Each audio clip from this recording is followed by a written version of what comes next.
The cold that teaches you press play and the room you're in fades. Quick reset before we start. A voice, my voice says in your head. If these deep dive nights are your thing, hit like, subscribe, and drop your city plus your current time in the comments. I'm recording late.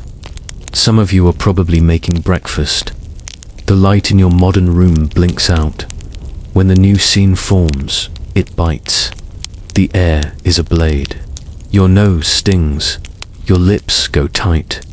The ceiling is too close and too dark.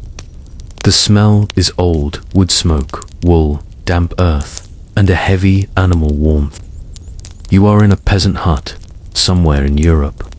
The 1300s. Winter has its hand on the door latch and doesn't ask permission before it comes in. This is not a museum piece.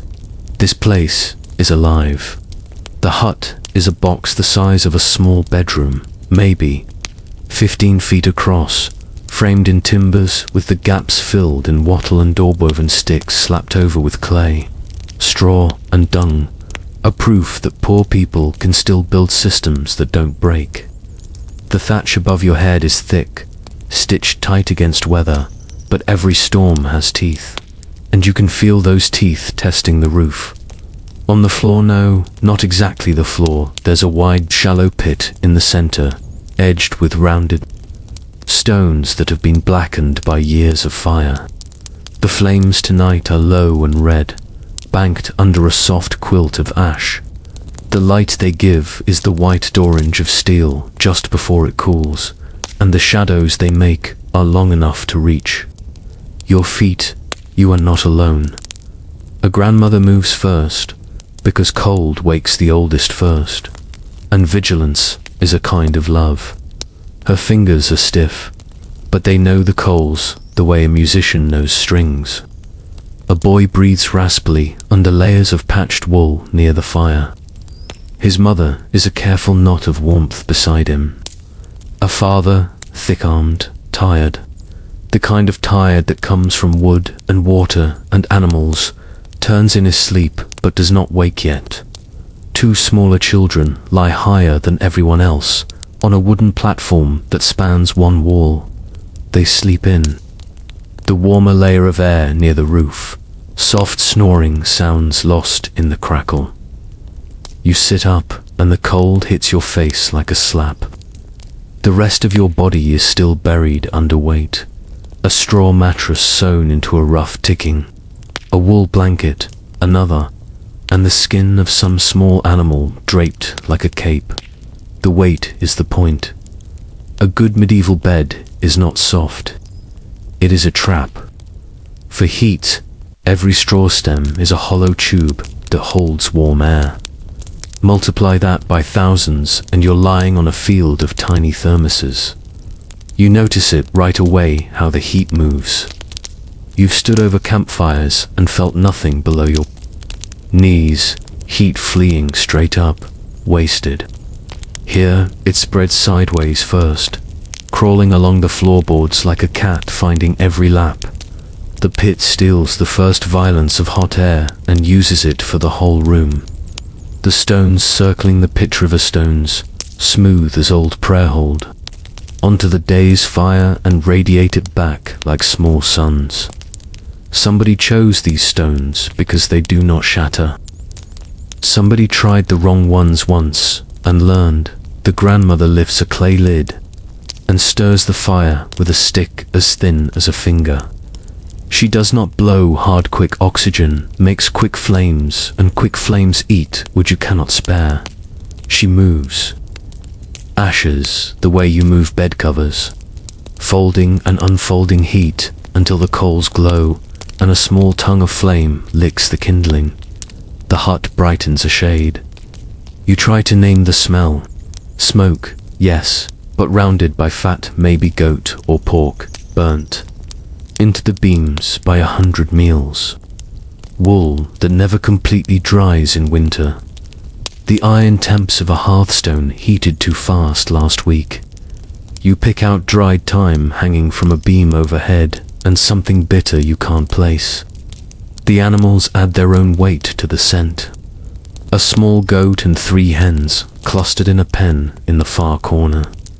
They grunt and rustle, offended by the cold and then soothed by it. They are heaters with legs. Why bring them inside? You want to ask. In this season, the answer is so obvious. No one speaks it, because everything that survives the night pays rent. The goat breathes out heat. The children giggle at its nose. The mother gets milk. The chickens cluster, each bird a small coal. Together they are a blanket that clucks. Their bedding is straw, and straw holds not just them, but air, and air is what you are trying to trap every minute until spring. A shift in the dark. The father wakes with the particular awareness of a man who sleeps in slices. He crosses to the hearth and touches the stones. He doesn't look at them, his hands see heat. He adds a stick from the medium pile, not the thin, frantic pieces that flare and vanish, not the thick, slow logs that belong to the deepest hours. He keeps the fire alive and not hungry. This is not romance, it is arithmetic. He knows the stack by the door. What's left? How many nights? How many storms? You glance down at the floor and find ash under rushes. The ash is deliberate, not a mess. It fills tiny gaps between beaten earth and straw mats, keeping cold from creeping up through the bones of the house. The rushes are changed when they soured that. Sweet rotten smell is how you know the season's teeth have been in the room too long. Today they are dry. Someone shifted them at dusk. Your modern brain wants to fix what's wrong. Put the fire higher, add a chimney, open a window. That would kill someone here. A high fire pulls heat right out the roof. An open window in January is a dare the wind will accept. A real chimney would lift precious warmth like a thief and carry it away all night long. The hut has a smoke hole, not a flue. It leaks on purpose, just enough to trade bad air for good, not enough to bankrupt the household of heat. Soot stains ripple above the hole like smoke-colored ribs. Heat strategy is everywhere once you know where to look. The sleeping platform has gaps between boards. That isn't bad carpentry, it's a vent.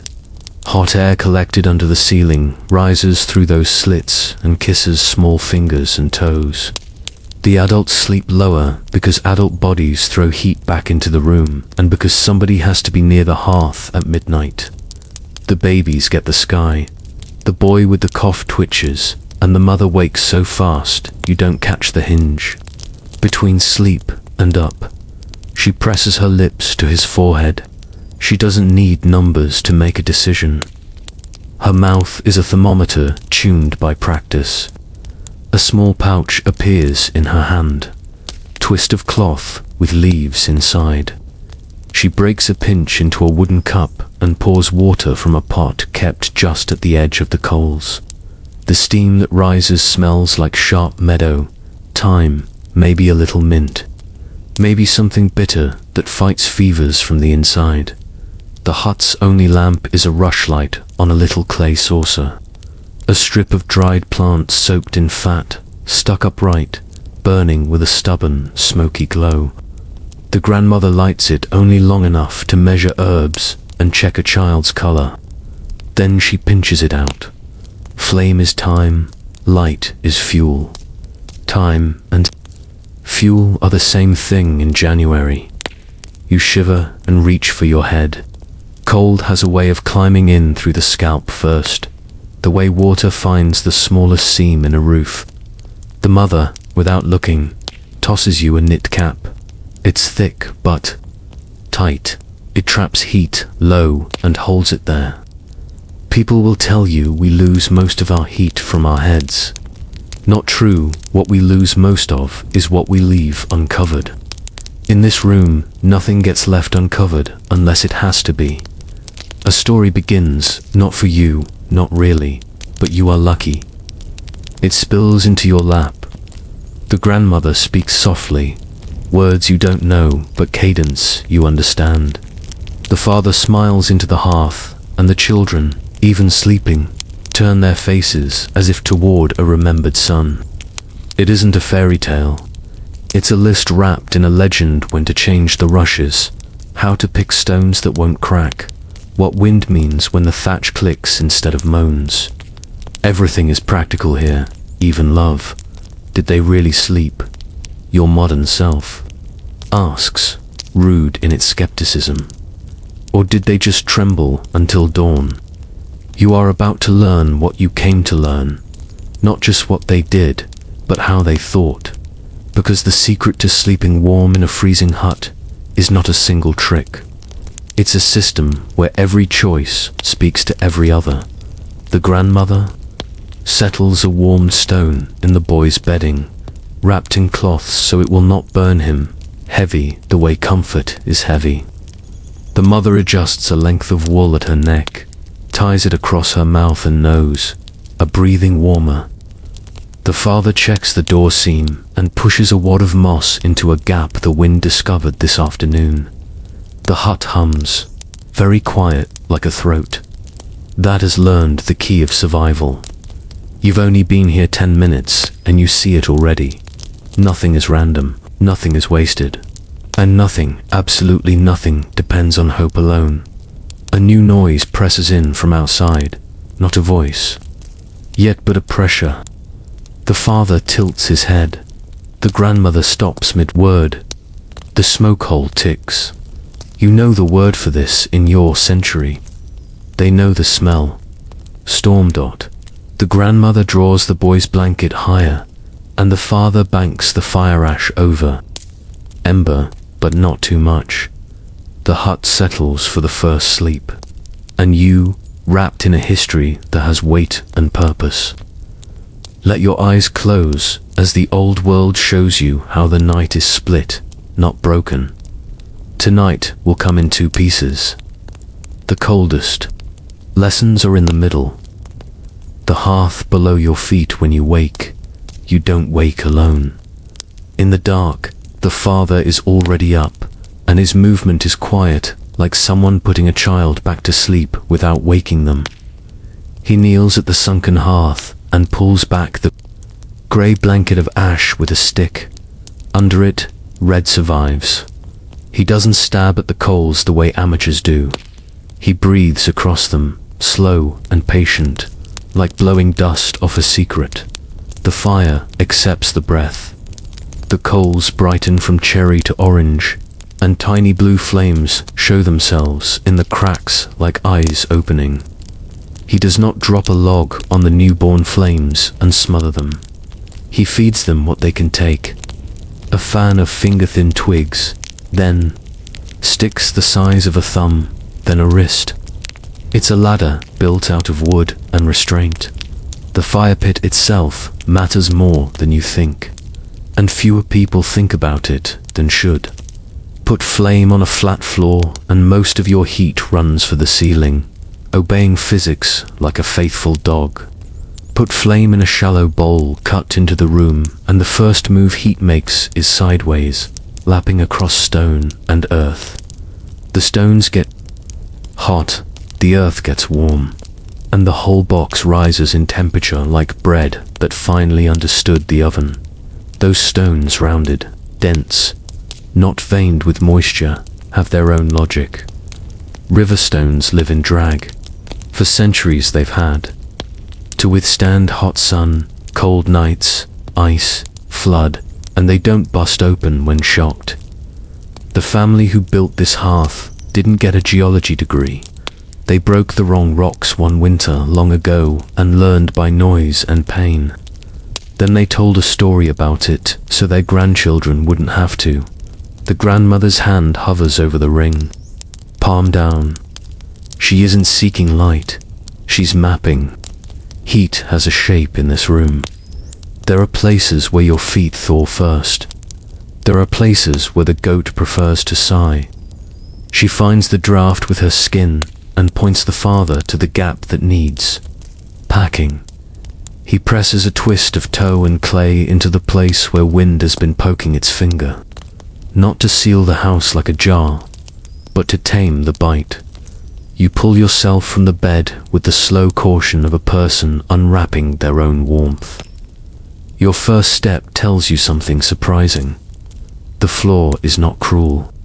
A layer of ash has been raked beneath the rush mats, and the ash is a made thing. 1,000 tiny bubbles where wood gave up its shape but kept its air. You've handled foam in your world. This is the same principle by accident and experience. The ash makes a thermal blanket under your feet. You hadn't noticed when you lay down. You notice now. The mother checks the boy and nods to herself. Fever is a battlefield. The body wins with water and rest. She chooses an herb that calms and one that opens.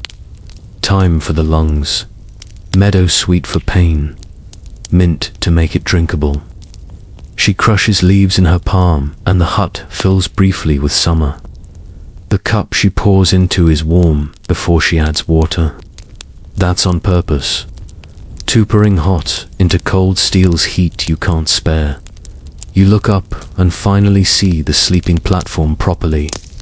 Boards laid side by side with thin lines between gaps that let heat rise, not squeak through. The platform is built where the ceiling cups warm air. Little bodies are up there, wrapped and breathing. Their cheeks are not rosy. Glossy pink cheeks in January are a lie. What you want is quiet color, the kind too healthy to advertise itself. The children have it. Beds. This family builds them like walls. The straw mattress is not loose bedding. It is packed in a sack and stitched shut. Inside layers. Straw, then a thin cloth, then more straws set perpendicular to the first so air can't tunnel straight out. Then a top cloth to keep stems from poking skin all night. On top of that wool.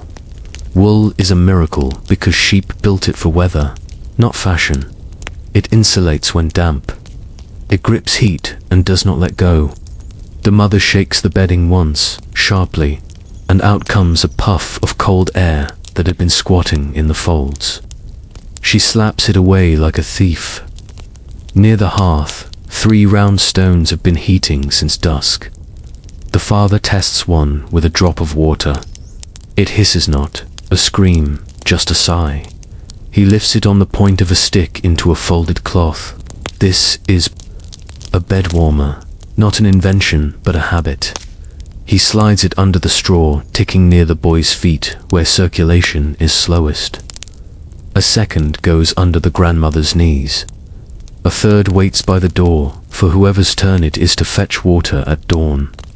Layering in this room isn't just fabric, it's logic. On the floor by the hearth, 3 stacks of wood. Quick, steady, long. Quick is birch bark and resinous split. Pine, starting fire and boiling a small pot. Steady is ash and beech for cooking and warming. Long is oak cut last summer and dried in shade, lovely and dense. Good for the hours when you want flame to work while you sleep. The mother keeps her eye on the stacks the way you watch a gas gauge. She knows which stack the father has been borrowing from when he shouldn't, and which stack she can afford to be generous with on a night like this. And then there is the cap. If you grew up with warm vents in the floor, you think hats in bed are a joke. Here they are, the line between a tolerable nose and a nose that refuses to forgive you. The knit caps in this room are tight, but not strangling. They cover ears. The father's cap has a flap that ties under his jaw because he will be closest to the door at midnight, and the door is where night tries her hardest to enter. Smoke management is all choreography. There is no brick chimney to drag heat out. Smoke curls toward the hole, changing shape when the wind outside forgets its manners. The father opens the door a crack and the room breathes. A quick rush, a gulp of clean air. The smoke line straightens, and the door shuts. You would do this with a button and a thermostat. He does it with a hinge and a nose. Why not build a better house? Your brain asks, ungenerous and comfortable. They are building a better house. Every night, every winter, the hut improves. In a way you can't see in daylight. If a corner drafts, moss learns the shape of that corner. If a beam creaks under wet snow, the father moves a brace in April, and that beam doesn't creak next year. No architect signs it, but the house signs itself. Soot on the right places. Nails where hands remember to grab. Hooks where wet cloths. Dry fastest without smoking. The goats snort a small complaint, and the boy's cough barks once and waits. The grandmother, who has lived through more Januaries than everyone else in the room combined, reaches for a string of dried berries and an old piece of comb with hardened honey still trapped in the wax. She breaks sweetness into the cup, not as a treat but as a lure. Healing is a negotiation. You need the patient to sign the contract. The boy drinks more when the past year's summer sits on the surface of the water. The door opens again, wider, and the father goes out. He doesn't go far. There is a rhythm to this check. Look at the line of roof against the sky. Listen for the hollow plank sound that means snow has shifted. Taste the air for the iron in it that says ice is on the move. It takes 5 breaths. The wind takes 2 of them and gives none back. He returns with nothing in his hands and everything in his head news written on his beard in crystals. It will press, he says, not to you, not even to anyone in particular. He says it to the room so the room can answer. The grandmother folds another layer over the boy. The mother ties a scarf around her neck that turns toward the heat like a flower. The father climbs onto the sleeping platform for a moment and tucks blankets tighter at the edges, not across the bodies. Sealing edges matters more than piling weights. Warmth escapes sideways long before it flees up. Now you catch it, the middle. Waking is coming. Sleep here isn't a long black tunnel. It's 2 rooms with a bright hall between. 4 hours down, 1 or 2 up. 4 hours down again. In the middle, they stir the fire, count wood, check babies, pray, fix, mend, whisper. It sounds like deprivation to you. To them, it's the only way the math works. The coldest hour is when the darkness is deepest. That is when your coals die if you let them. That is when a cough turns. That is when a roof tests its nails. So the family hasn't slept badly. They have slept as designed. The mother pulls a small bundle from the beam above the hearth cloths, warm from hanging high. She wraps one around the boy's throat and lays her palm lightly over it. You think of humidifiers and pills. She thinks of steam and heat going where it needs to. If she had nothing but snow and stones, she would still manage. And always, there is the goat. The animal in its pen makes a sound that is half complaint and half opera. The grandmother answers it in a voice the goat understands. A low, bright syllable that means stay, that means this, too, is part of the house. In an hour, the goat will stand and shift its weight, and heat will wobble across the room like a small tide. The hens will rearrange themselves, and the sound will be the same as your own bed when you turn. The rustle of a system keeping its promise. A lull settles. The fire hums like a living thing with its mouth too full to talk. The storm outside tastes the thatch and decides it can be patient. The father sets down a piece of beech that will carry flame lightly into the next hour.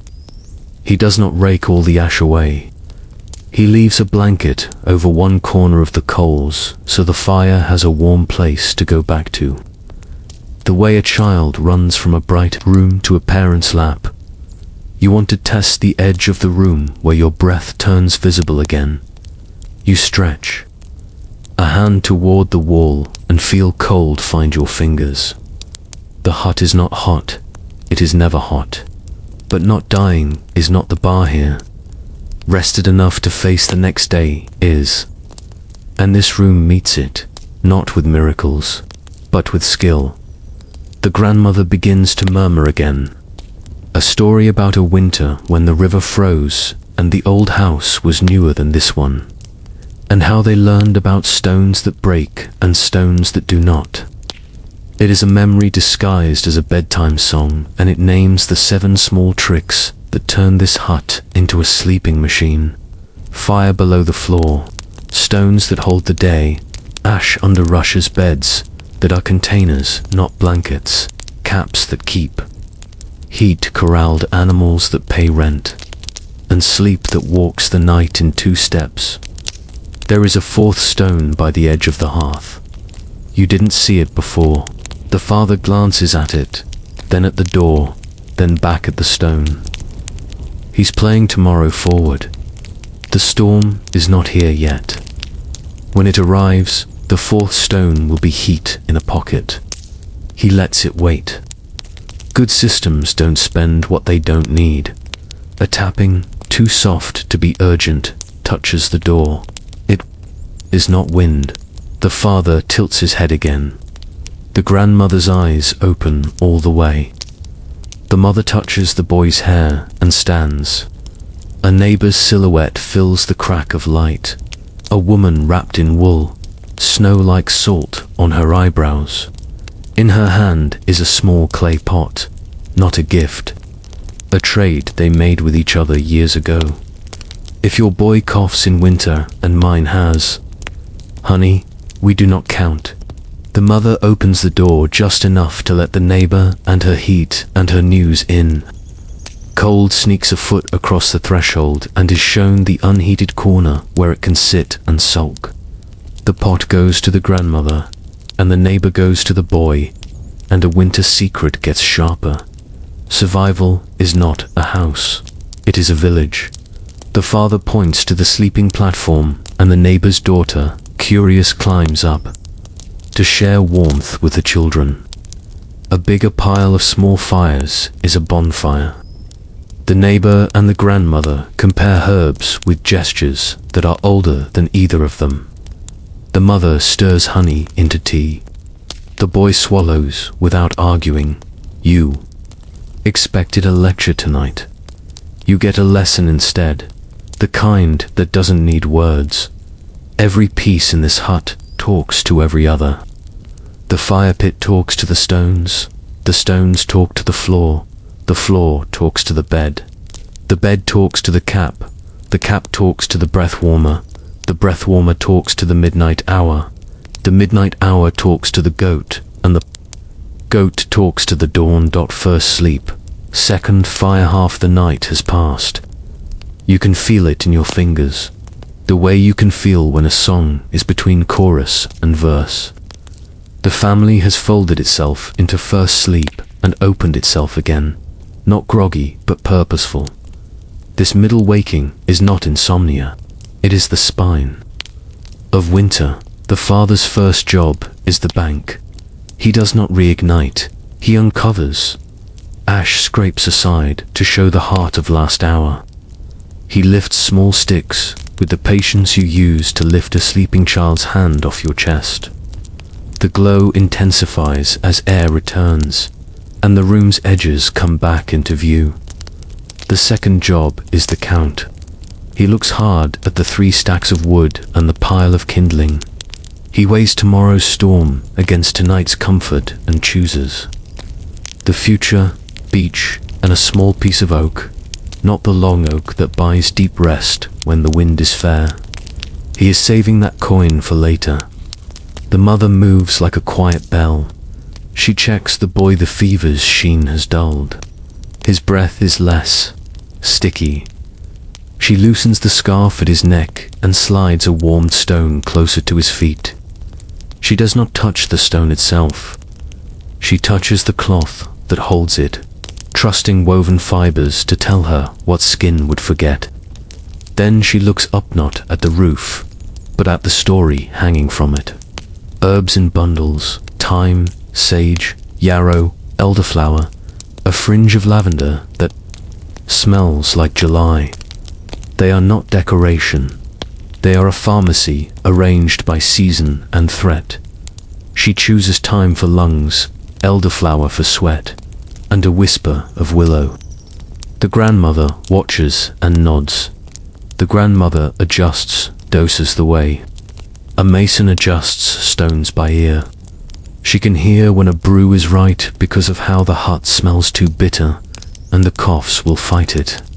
Too sweet, and the body will think it's being told a lie. Tonight, the air tastes clean, the way a cold apple does when you bite it in. The dark. The neighbor sits close by the boy and places her fingers across his sternum, lightly to feel the shape of his breath. She has children too. The frequency of sick winter nights gives women in this village a degree they don't get called. A degree she knows when a child's breath is shallow and when it is merely tired. She talks with her eyes to the mother, better. The mother talks back with a breath, yes. The goat lifts its head and makes a question. The father answers by stepping into the pen, not to pet or soothe, but to pour a palm of dry feed into the wooden trough. The goat chews, and the goat warms. The hens rustle and push their backs into each other tighter.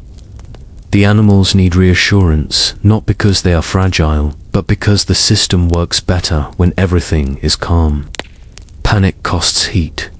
Panic costs food. Panic costs sleep.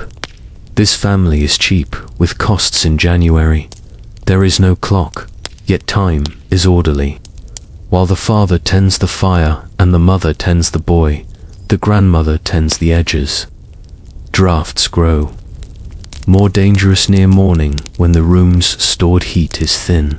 She finds the place where the wall meets the floor and presses in a little more clay. She feels along the door seam and decides a thicker wedge of cloth will answer the night's question there.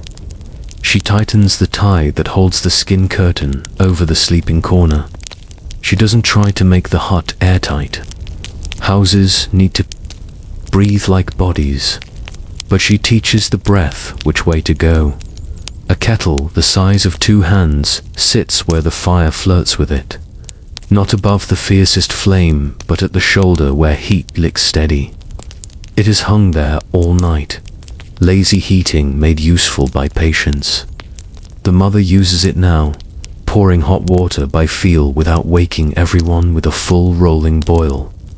If you think this is about thrift alone, you are missing the point.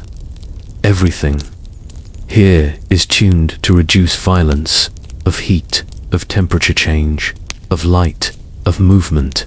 Violence steals sleep. The father touches the smoke line again with his eyes. When the wind outside blows true and strong, the smoke leaves the way water does when you tip a bucket. When the wind sulks, the smoke hesitates under the roof peak, then finds the hole like a memory. Tonight, the wind is neither true nor sulking. It is busy with itself. The father cracks the door a hair and the hut exhales. He closes it and the hut holds its breath, warm. He unwraps a small bundle and you see leather, a shoe with its seam pulled open by wet and work. Middle night is mending time, not because they like sewing by fireglow, but because this is when your hands are warm, enough to do fine work, and your head is quiet enough to count. He threads sinew through an awl hole and pulls it snug. The sound is small, satisfying. Fixing a shoe is not a joke in winter. It is heat management for feet. The neighbor girl peeks over the edge of the sleeping platform and meets your eyes as if to prove she's real. She grins, because this is an adventure to her, even as it is a duty. The oldest child in the hut, 12, maybe slides beside her and demonstrates how to rewrap a headscarf without letting the cold kiss your neck. It seems like play. It is the passing of a tool. Someone laughs off, exhausted. The grandmother told a tiny joke on purpose to puncture dread. Humans leak fear on long nights if you don't prick it. The boy's breathing steadies. The neighbor takes her hand off his chest and wipes it on her skirt. Not because of sweat or dirt, because ritual is a kind of medicine to Dot. The father listens. There is something new in the wind. He stands under the smoke hole and looks up. He can't see the sky, but he can hear the roof talk. Thatch has language. When sleet needles it, it whispers. When heavy snow beds down, it groans like a bench taking weight. When wind alone tests it, it hums along the straw, a stringed instrument, played by weather. Tonight it hums. Pressure is rising. He wakes no one with this news. He adjusts his plan. He lays a long oak the size of his forearm near the fire to finish drying. He will need that later, not now. He sets a fat heavy piece of wood by the hearth for morning porridge. It burns hot and quick and won't be asked to carry sleep. He moves the largest water jar to hands closer to the fire so it will not ice over by dawn. Shelter is not for walls. Shelter is where you plan. Now the hut does a curious thing. It grows not quieter, but deeper. The middle waking has chores, yes. It also has a softer, stranger purpose you recognize from your own life in glimpses driving at night. A shower right before sleep. The last minutes you sit alone in a parked car. The adults' voices lower into decision talk. The mother and father trade a handful of words that are all content. Wood 3 days, he says. Stew left 2, she answers. Roof after storm, he says. Thomas send boy, she answers. The hearth below your feet to wake in the hour when rooms remember their shape. Not dawn something earlier, quieter. The hut is a sketch in ember light. A low ceiling stitched with beams, smoke-dark walls, and in the middle, a shallow bowl of earth and stone fire, sleeping under ash like a small animal in winter grass. The father is already moving. He doesn't crash through the dark with bravado. He folds through it, careful as a fisherman lifting a net. He kneels at the sunken hearth and brushes the ash aside with a peeled stick. A vein of red winks open. He doesn't jab, he coaxes. A breath slow measured crosses the coals, not to show off lung power, but to give fire the exact thing it needs. Clean air without panic. Orange wakes under grey. He feeds it a fan of twigs, then thumb-thick sticks, then wrist-thick wood-ladder rungs of patience. The flame steps up, rung by rung, until it has its feet under it. If you've only known campfires and chimneys, this Bolinti floor looks primitive. It isn't. A flat fire throws heat straight up. Useful if you're standing above it. Useless if you're trying to warm a room and the living things inside it. A sunken hearth spreads heat sideways, first into stones, into packed earth, into the lower air where bodies actually lie. It's not romantic. It's physics you can feel in your toes. Those stones ringing the pit aren't random river finds. They were chosen because they don't explode when they're shocked hot from cold smooth. Dense, uncracked, the kind that have been bullied by centuries of current and ice until nothing startles them. They soak up heat all evening and give it back between midnight and dawn batteries with a heartbeat. The grandmother hovers her palm over the ring, mapping warmth the way a mason taps a wall. The father follows the trail to a hairline draft nosing in under the door plank. He needs a thumb of clay and toe into the gap.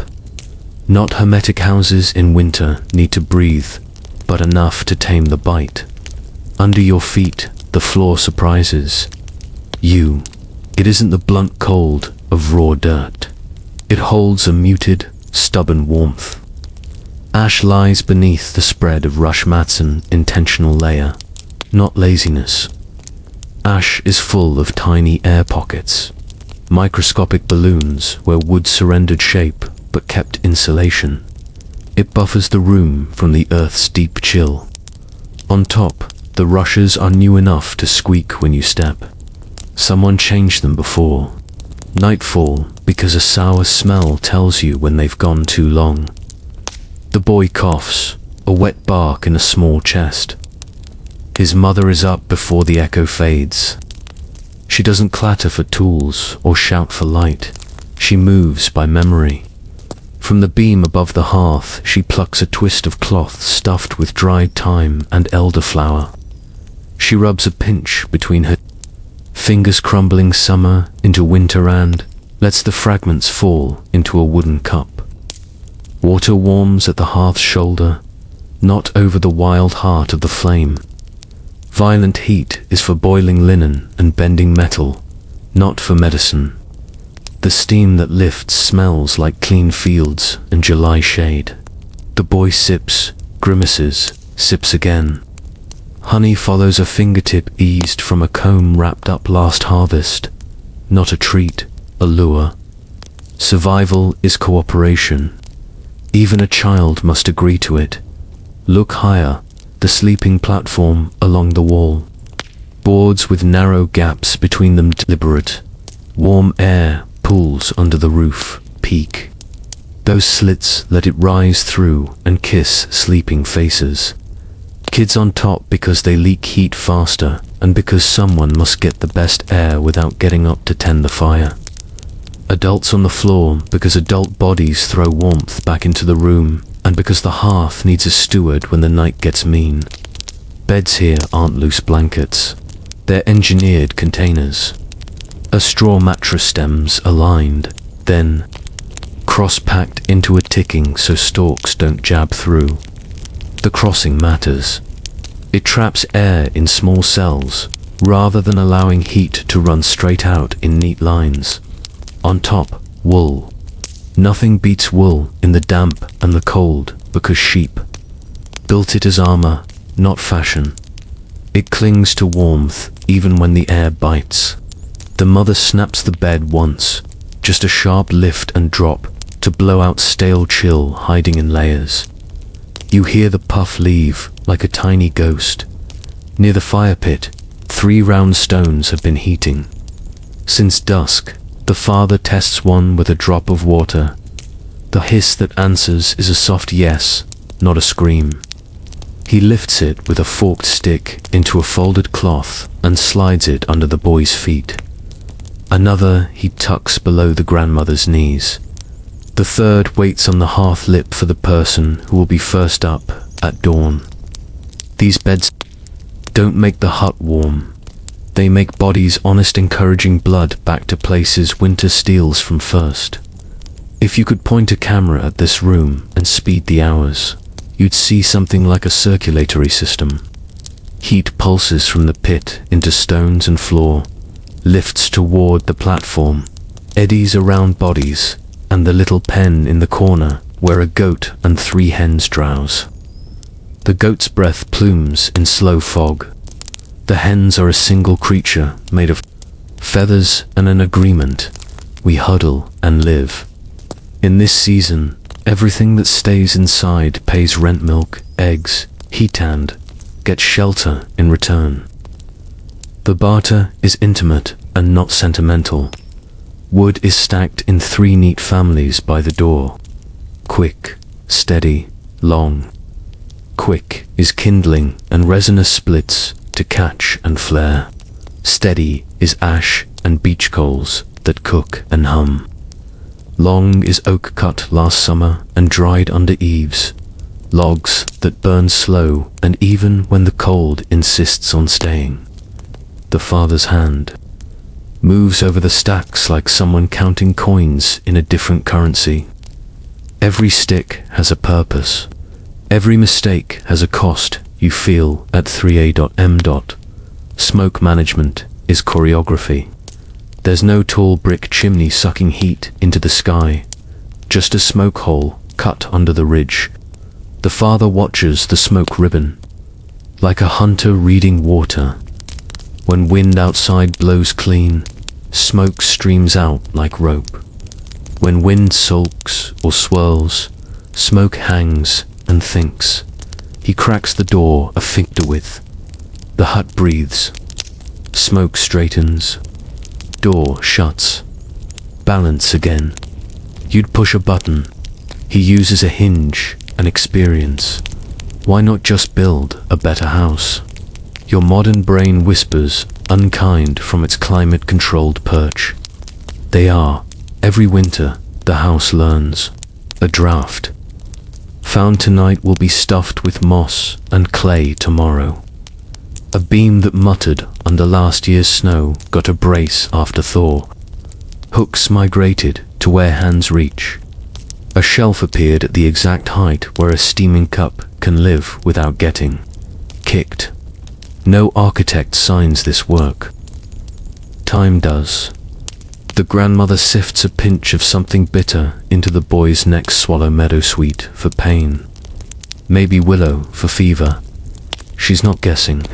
It's a ledger she keeps in her hands. Symptoms on one side, plants on the other. 1,000 entries deep. She doesn't say anti-inflammatory. She says, this helps the hot go down.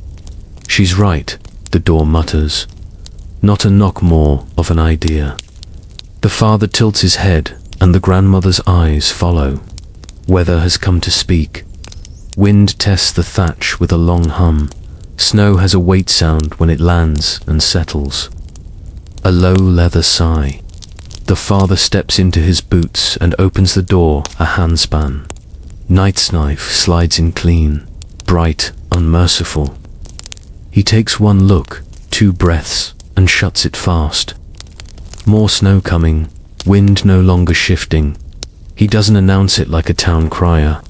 He alters the plan. 2 pieces of beech now. Save the fattest oak for the band of ours before dawn when fire turns treacherous. He climbs the ladder to the platform and works on edges, not tops. He tucks the bedding where warmth tries to squeeze out sideways. Extra weight on top makes you feel safe. Sealed edges keep you actually warm.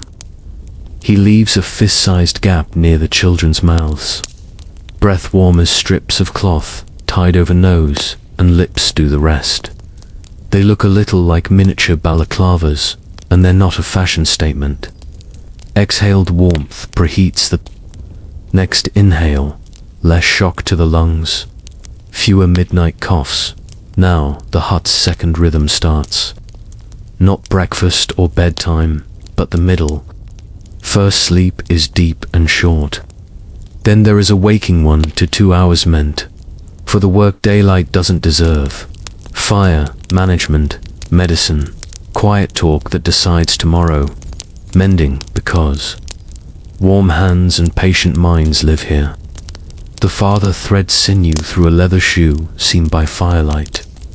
Each pull sings a small, tidy note. The mother checks water jugs going sticky with skin. No ice, yet hand drifts a ladle of heat closer. The grandmother walks the perimeter with her palm, feeling for a mean line of cold along a wall plank and stuffing it away with straw and clay. This isn't stoicism cosplaying hardship. It's engineering hidden under quilts. The neighbor comes. Then a dark parcel wrapped in wool and frost, one hand cupped around a clay pot like it holds a star.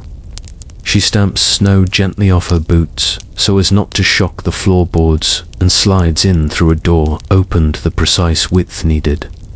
Honey, yes, but also check in. Yours coughing. Her eyebrows ask. Mine too. A swap of leaf and comb. A nod that says bank the fire higher near dawn. A shared glance at the roofline that admits, without melodrama, that heavy snow makes a sound you learn the first winter you own a roof. The neighbor's girl, older than the sleeping children, climbs to the platform and slides under the outer edge of their nest, careful not to steal heat, contributing a small furnace of her own.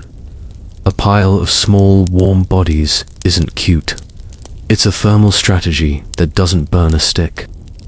If you could freeze this frame, you'd see everything talking to everything. Stone to ash, ash to rush, rush to straw, straw to wool, wool to skin, skin to breath, breath to cloth, cloth to fire, fire to wind, wind to thatch, thatch to ear, ear to hand, hand to clay, clay to gap, gap to calm. No part works alone. That's the secret you were promised in the title, and the mistake modern myths make about the past. Peasants didn't tough it out. They stacked 50 small, smart advantages, until winter ran out of ways to win. The father sets a long oak log just near enough to the coals that it'll take the hint. Without stealing fuel, he's laying futures in the ashwood he can grab blind by shape when his next waking arrives.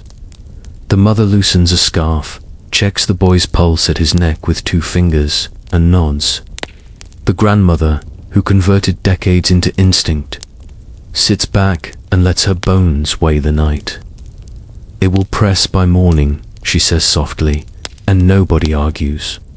The hut believes her because she has been right, more often than not, and because being prepared for the wrong storm is still better than being surprised by the right. 1. You're tempted to name what you see as coziness, because you've been sold pictures of hearths and quilts that make winter look like a scented candle. Don't do that here. The beauty in this room isn't aesthetic, it's competence. The grace is in the seam that won't leak, the ember that will still be alive at dawn. The cap snugged low, the stone tucked at the ankle, the neighbor who knows when to knock. The middle hour thins. The hut lifts its head toward second sleep. The father banks, the coals not smothered, not wild, just nursed. Ash pulled up like a blanket, edges left breathing, a thumb-width tunnel kept open so glow can listen for air. He steps away, and the fire sound lowers to a cat's purr. Bodies settle back into their containers. The goat sighs a farmyard amen. The hens rearrange to face the warmth. The neighbor slips out as quietly as she came. The door rest open, a draft tidied. The latch dropped. The last thing you notice before your eyes go heavy is a tiny, homely miracle. A stone that spent the evening in flame holds heat hours later because a human decided yesterday to put it there for today. That's the whole winter. System in one image, today's attention stockpiled against tomorrow's cold. Outside, snow begins to lay its white hand on the thatch and the world. Inside, the room lowers itself like a ship into deeper water. First sleep gave back strength. Second sleep will carry everyone through the coldest reach of night, toward a dawn that only shows up for people who built a path for it. The blue hour. Between sleeps you wake without startle, like a boat rising on a slow, unseen swell. The hut's light is a pulse embers breathing under ash enough to sketch the world, not enough to color it. Outside, the snow presses its cheek against the walls. Inside, the air holds steady as survivable, a numberless setting learned by skin, before numbers were common. This is the blue hour between sleeps the village's second shift. Not the frantic kind with bells and horns, but the precise, quiet labor that makes the rest of the night possible. The father is already on his knees by the sunken hearth. He doesn't poke the coals so much as unearth them, careful as a beekeeper lifting frames. A shiver of orange runs through the ash. The way a fox's back glints between stems.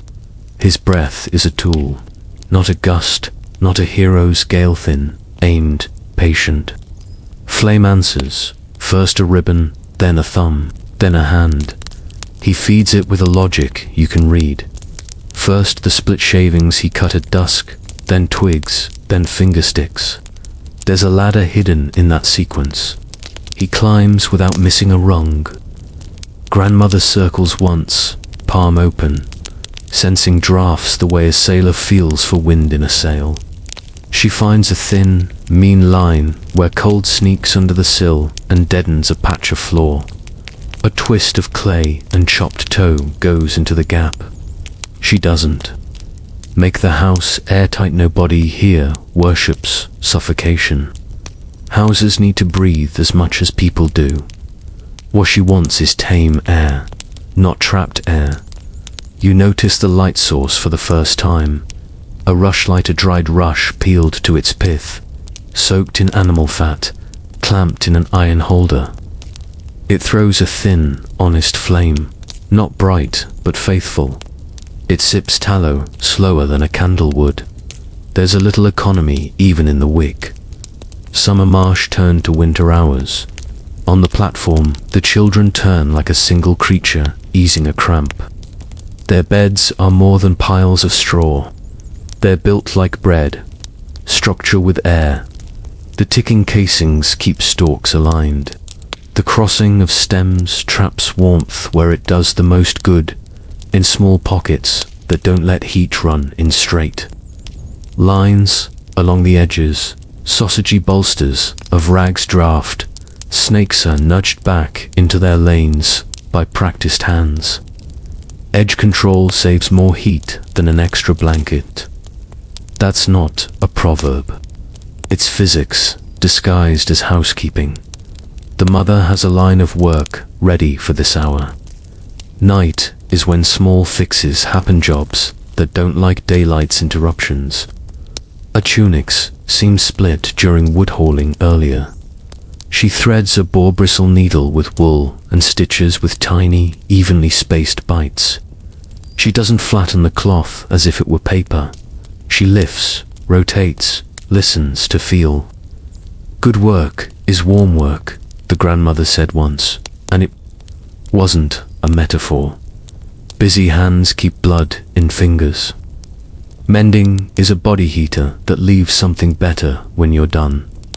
The boy's cough arrives again, thinner than before, but still a thread that pulls every head up. The mother is already tilting a small cup at the hearth's edge. Thyme, elderflower, a lace of honey. She doesn't boil it to a tantrum, she warms it to persuasive. The boy drinks because the sweetness makes a promise the bitterness can't keep alone. A heated stone wrapped in cloth lives at his feet. You can almost feel it through him, how blood answers a small, local sun dot. In the corner pen, the goat noses straw with the patience of an elder looking for a remembered chair. The hens recalibrate their huddle without the drama of animals that haven't learned winter yet. Their breath, their small hearts, their steady heat, none of it is a secret. It's part of the plan. Animals indoors are not romance, and they're not filth without purpose. They are the village's quiet furnaces, paying rent in calories and company. In summer, they move back out. Winter rewrites leases. The father checks the wood stacks as if they are ledgers. Quick, steady, long. The quick is resinous spruce, and kindling obedient to a spark. The steady is ash and beech coals that cook porridge to sweetness instead of cruelty. The long is oak thyme, stored in grain and rings, cut in July, stacked in shade, now ready to spend where the night is stingiest, just before dawn. He moves pieces the way a chess player touches pawns briefly to see the whole board, then leaves them in new places that will matter 2 hours from now. He also checks something you wouldn't have thought of: the waterline, jugs near the hearth.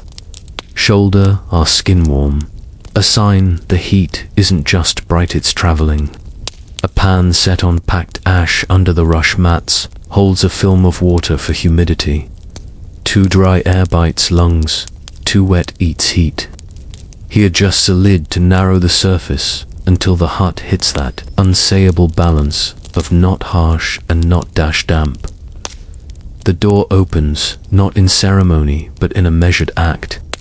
The father slides it just to the memory of a crack and leans into the cold to listen. The night speaks in different voices if you pay it the respect of silence. He closes and nods once to the grandmother. North, he could say if there were time for saying. She nods back. North wind here means meaner, cold, and drier snow. That means a cleaner burn, but faster heat loss. So they trade one small plan for another. He shifts a beech billet closer, tucks the biggest oak log slightly under ash, so it can think about burning before it is asked to burn. A neighbor arrives like a moving hill of cloth wrapped and layered, breath making a small, private cloud around her face. She brings two things, a stone jar and news. The jar is savgoose fat and pine resinment for chapped hands and cracked heels, because infection can enter the body through winter's smallest doors. The news is about Windhow. It scoured the lane clean and piled drifts like sheep against Thomas's byre. The grandmother reads that sentence for all of its clauses. Wind direction, depth, risk to roofs, tomorrow's work. A whole meeting happens in 10 words and 3 looks. The neighbor doesn't stay to talk, she stays to help. She climbs to the sleeping platform to swap places with the 12-year-old girl, who slips down to take a watch turn at the hearth learning. The night the way a young scribe learns ink and feather. The neighbor's weight on the platform adds a small furnace to the kid's corner. Bodies are batteries. Warmth stored is warmth that doesn't have to be begged from the fire. Your eyes keep snagging on small tools you didn't notice in daylight. A peg by the door where outer wraps hang not near enough to the hearth to melt snow into humidity, close enough to thaw stiff cloth before morning. A clay pot with a lid and a handle turned sideways, its only job to keep a scoop of embers alive if everything else goes wrong, a little arc for fire. A flat stone leaned against the hearth, slick with years of use. A trivet, a plate warmer, a child seat for soup bowls. Nothing here is single purpose. In winter, luxury is redundancy. That earns its keep. The grandmother opens a small bundle tied with a linen strip, flint. A curl of steel and char-black cloth converted to ember catcher in last summer's slow fire. She doesn't plan to use it tonight. The banked coals are healthy and the father's care makes failure unlikely. But she checks the edges anyway, the way people who've buried children count heads twice after a river crossing. Never trust one path to morning, she once said.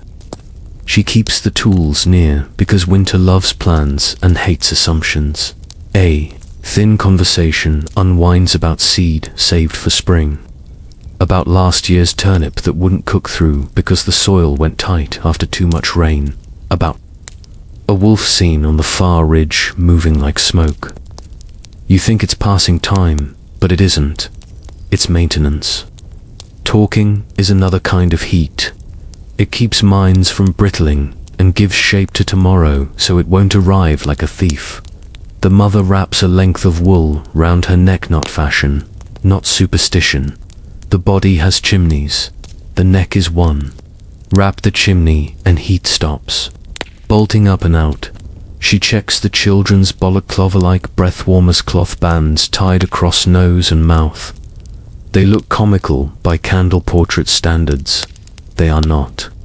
They take the bite out of inhaling air you can see. Lungs like gratitude. You keep circling back to the sunken hearth. You can feel now, not just know, why it lives below your feet. Heat moves sideways into stone, and earth rises only after it has paid its dues to the room. The rimstones glow gently in their cores. You put your palm near one and feel the day held their afternoon sun caught by human trick. The hut is an orchestra with a metronome buried in the floor. The father stands, arches his back once, and checks the smoke hole with a glance like a trapper reading prints. Smoke lifts in a tight ribbon. Good wind is drawing, but he doesn't trust a mood. He shoves a whittled wedge wrapped in cloth near the edge, a baffle for gusts that try to shove snow in. It's all small moves that keep the big moves from happening. He turns to the wood again and chooses 2 lengths of beech. He doesn't drop them on the fire. He leans them into the heat like shy guests introduced at a gathering. The fire meets them gradually and kindly. There's time now to pour a scoop of groats into the blackened pot at the ember's shoulder. Breakfast in an hour, the gesture says. Porridge that cooks from now until dawn tastes like a plan kept. The boy has drifted back down the slope towards sleep. The cough stitched to his breath loosens. The grandmother checks his forehead with lips rather than hand skin meeting skin to read a temperature scale invented before mercury.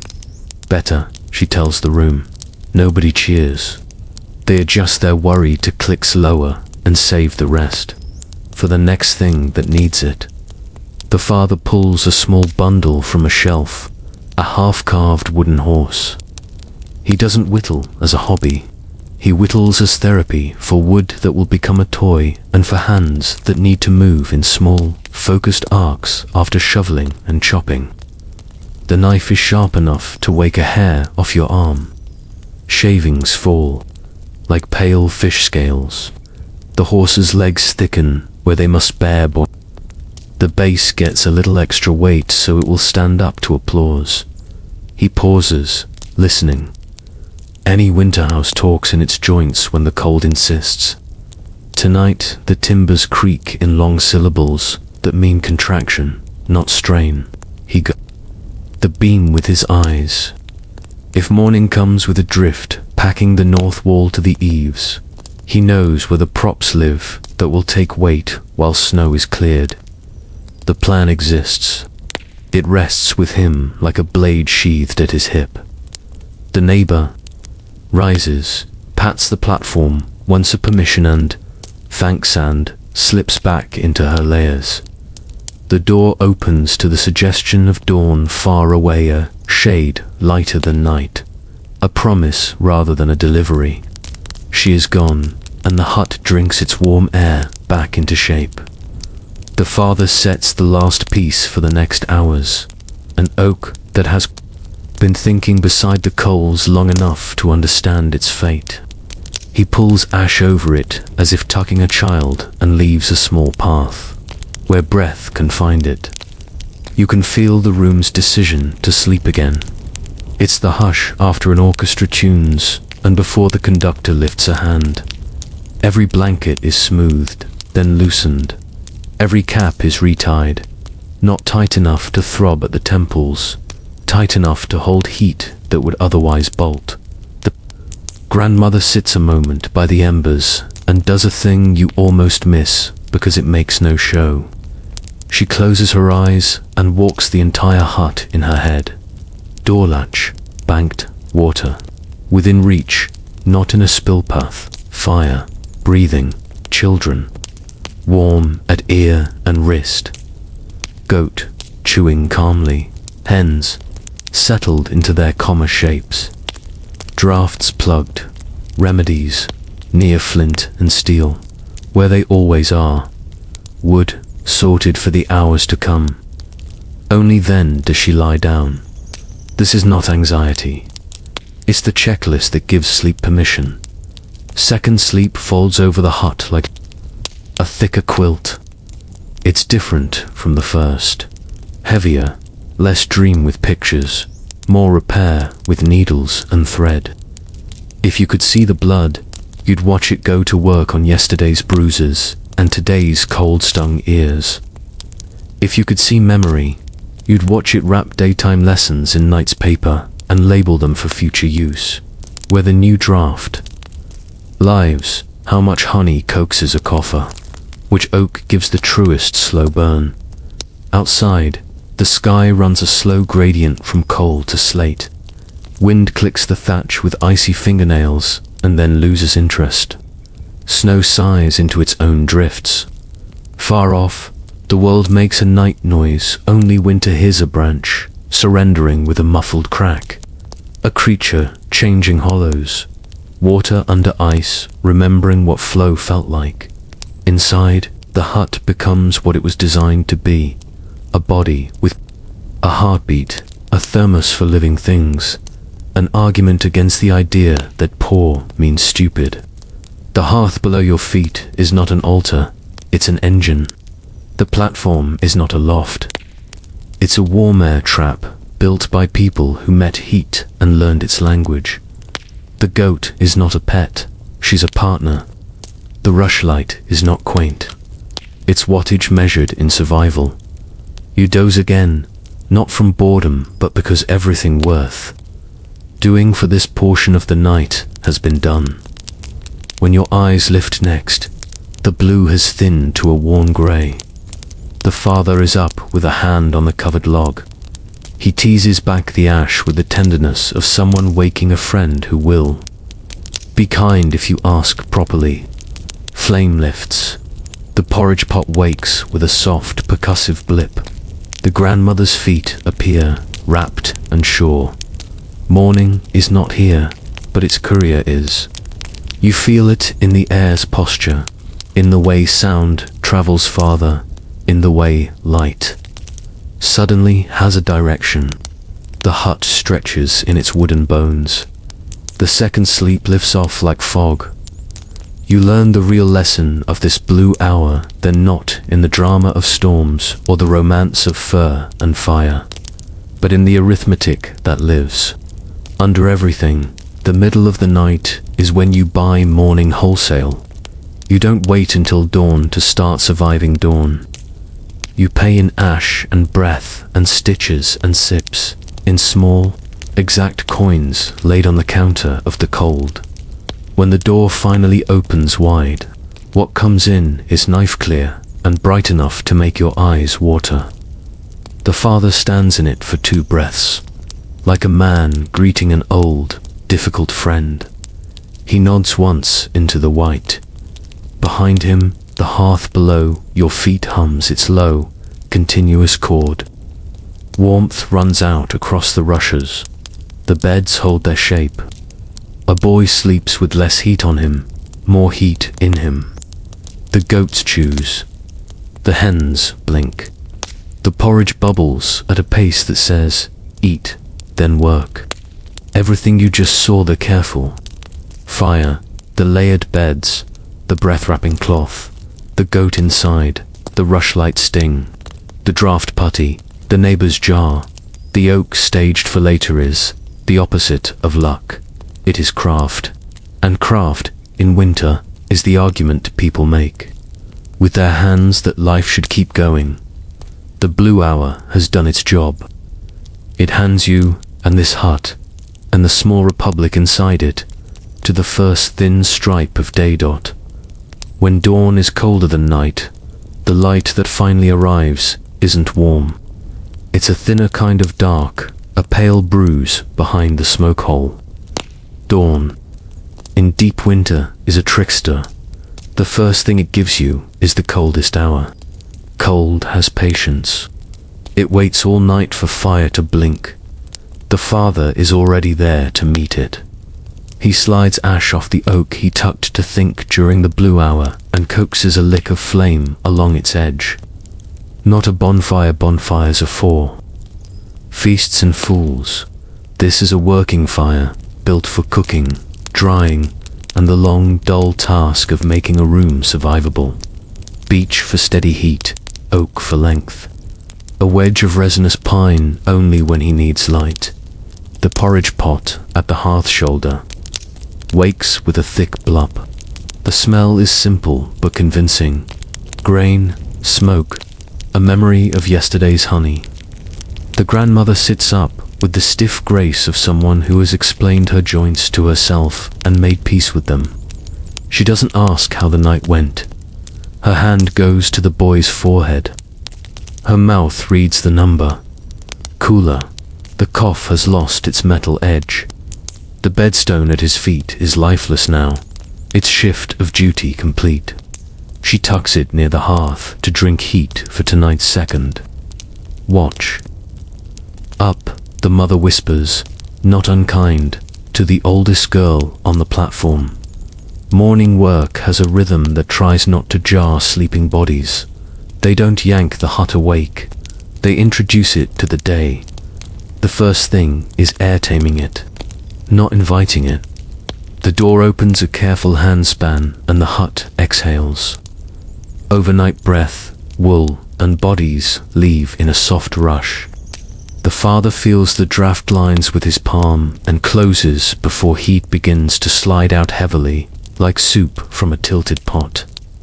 The smoke hole gets a quick glance. The plug is nudged to keep new snow from caving in the throat of the roof. There's a ceremony to bedding you'd miss if you only look at quilts in paintings. The mother lifts the edges not to air them like flags, but to hunt the cold that hides in corners. She pats the draft snake bolsters back into place and tugs the straw tick so its fill lies with, not against, the boards. The little gaps between. Planks are deliberate chimneys for warmth. If straw crowds them, the platform stops breathing. Warmth isn't a blob. It's a fluid that needs channels. Clothes live near the hearth, but not on it. Last night's wraps are warm enough to wear, without an argument. The oldest girl helps her brother into a tunic that still smells faintly of sheep. The smell is not romance, it's protection. Lanolin keeps damp from learning your name. She ties his breath wrap again not tight across his mouth, just right under his nose where exhale and inhale meet and negotiate. The tiny boy looks like a little bandit. He grins anyway. He likes being in the club that gets gear. Shoes are a system of their own. The grandmother checks the foot wrappings, wool strips, crossed and snug, not tight. Cold blood is lazy blood. The father has cut fresh straw for stuffing a loose, springy lining that traps heat and wicks damp into itself like a willing servant. If there's slush later, clogs wooden soles that lift the foot out of trouble will sit under leather. Patterns, you might call them elsewhere. Here they're just the good idea you keep by the door. They eat without speeches. Spoon, lift, blow, swallow. The porridge has become something more than edible after its long night at the hearths. Shoulder, it tastes like agreement. The boy gets extra honey medicine as encouragement as much as chemistry. The father takes the largest bowl because he will meet the cold first. Fuel in now saves fuel later, between mouthfuls. The morning checklist unfolds in short sentences. Would first, says the father. Water before sun crusts the snow, says the mother. Chickens change to the dry corner, says the grandmother. They've damp feet. The girl nods. Words aren't commands here. They're lines in a score everyone has played before. Outside, the first sound is the quiet. Snow eats noise the way thick bread eats soup. The world is bright enough to hurt, and still somehow dim. Cold here has textures. The air that touches your cheek is glass. The air under your breath wrap is wool. The air near the creek will be iron. The father shoulders a pole and a small sledge with rope, and the oldest boy, wiry and trying not to look proud, takes the other sled. The neighbor appears at the path like a bundled, moving hedge. They trade. A glance. Last night's wind came down the north slope like a broom. That means fallen branches in the spinneys, and a chance to pull in wood heavier than usual for a morning's work. Big limbs in the east copse. The neighbor says, "Oak, clean fall." The father's eyes smile once. Wind that takes, gives. They go together without saying it. Winter doesn't favor soloists. Water is the mother's problem and the older girl's lesson. The stream has a skim of ice that looks solid and lies. They've seen this trick every winter. The mother carries a thumper, a worked branch they use to test thickness before feet commit. It's not grand equipment. It's a stick with a brain. They wear layers that forgive changes. Thin linen first to move, sweat. Wool next to babysit heat. A shawl that can move from shoulder to head when wind stops being polite. Hands get mitts, with thumbs free. Pomskin is a tool you don't ruin unless you want infections to vote on your future at the stream. The overseer of water is a hard decision. Chop or carry snow. Snow is clean if you choose it, not from path edges, not from where goats have opinions. It's also slow. Chopping risks, dunking gloves and sleeves in a world that will punish moisture. The mother reads the ice like a midwife reading a laboring face. She chooses chop. The first split is tentative and sideways. Force goes down the line, not through to surprise you with a hole your arm can fall into. The girl holds the bucket, not near the edge, but 2 steps back on a line tramped yesterday. Routines are safety stitched into landscape. Water is heavy, and cold gives it more weight in your mind, if not in a scale. They carry with ropes looped over the forehead.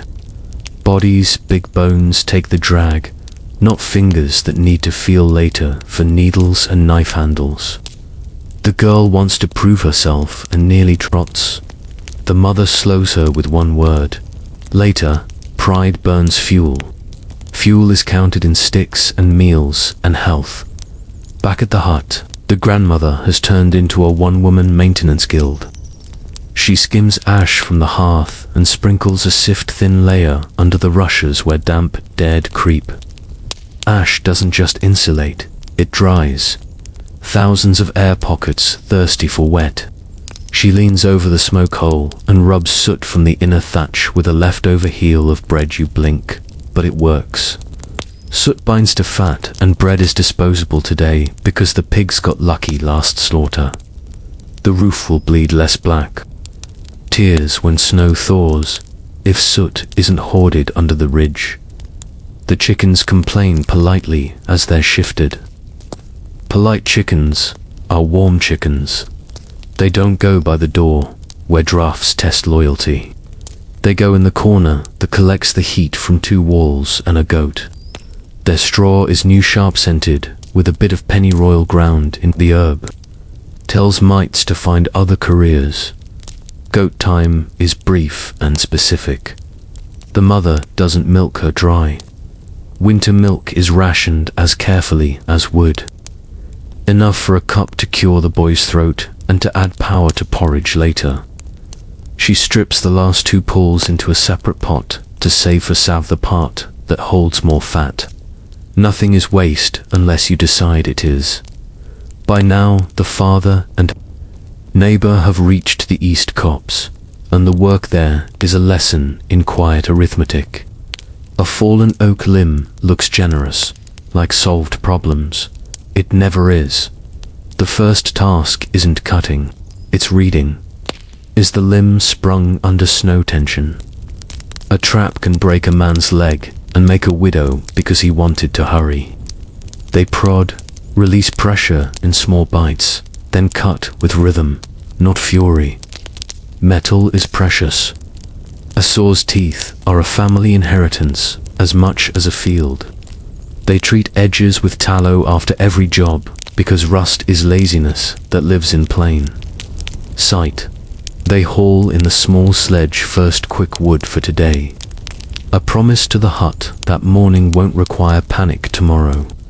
They leave the biggest lengths stacked in a reading of the wind ends toward where the north comes, to keep snow from packing into the grain. The neighbor points with his chin toward the ridge. Wolf, again, he says. Not warning, just weather of a different kind. Wolves travel on hunger. It's useful to know who else is counting calories in your valley. Back at the hut, the boy sits up properly for the first time in 2 days. The grandmother judges his tilt like a ship's captain reading keel and tide. She hands him a job that matters and won't break him picking through a pan of beans, tossing the ones with worm-bored scars into the basket that says pig later. He feels important, and the room gets safer food. That's morale and logistics in one bowl. The oldest girl and mother set a pot near the ember sweet zone and pour a little goat milk into yesterday's leftover curds. Warm enough to smile, not hot enough to pout. They tie it in cloth and hang it from a peg, dripping slowly into a bowl saved exactly for that purpose. Soft cheese by afternoon if the room minding goes right. Protein without a hunt is a gift you don't sneer at. Once would. And water reports back. The hut does its morning maintenance lap. Hooks show where they want to live because hands keep reaching there. The father moves one by a thumb width to stop a coat from stealing heat from a beam. A peg goes higher because the boy hit his head last week, and the laugh afterward had to. Much relief in it. The grandmother checks the clay door but wall joins with a thumbnail. If the print bites easy, it's time to patch. If it fights, let it live. Little fixes are cheaper than big ones. That's a sentence that will be true until roofs become plastic, and even then someone's grandma will nod at it. They deal with waste without drama. A covered pot goes to a latrine beyond the door, downwind. Snow covers tracks that attract rats. Ash follows to dry and discourage smell. It's not pretty, it's adult. Winter kills for many reasons. Pretending bodies don't produce what bodies produce is one of them. By late morning, the hut is a machine at operating temperature. Porridge becomes stew with a fist of beans and an onion from the pit that looks like sorrow and tastes like hope. The boy naps because healing is a job you don't do from the corner of your eye. The goat chews rhythm. The hens talk like old women who know everything and will tell you almost all of it. The father and neighbor drag in the first sledge. Faces iced at the beard lines. Eyes bright the way eyes get when you've wrestled the day and neither of you won outright. They stamp snow from clogs outside, never inside. Melted snow is the mother of troubles, then slide the door closed with a hip while arms still hold weight. The mother tips stew into bowls and gives the father the seat by the warmest stone. Not because men are princes, but because his fingers will start. Again in an hour, and the difference between numb and not is the difference between a clean cut and one that ruins a tool and a day. The neighbor eats standing, leaning his back into a beam that learned his shoulder years ago. His bowl is bigger than politeness and smaller than insult. He traded labor for heat today. The hut pays in calories and courtesy. Talk turns to the day's second half. Wind is falling off a little. That means smoke will sit heavier. The father decides to raise the pot to a taller trivet and keep the burn on the shy side.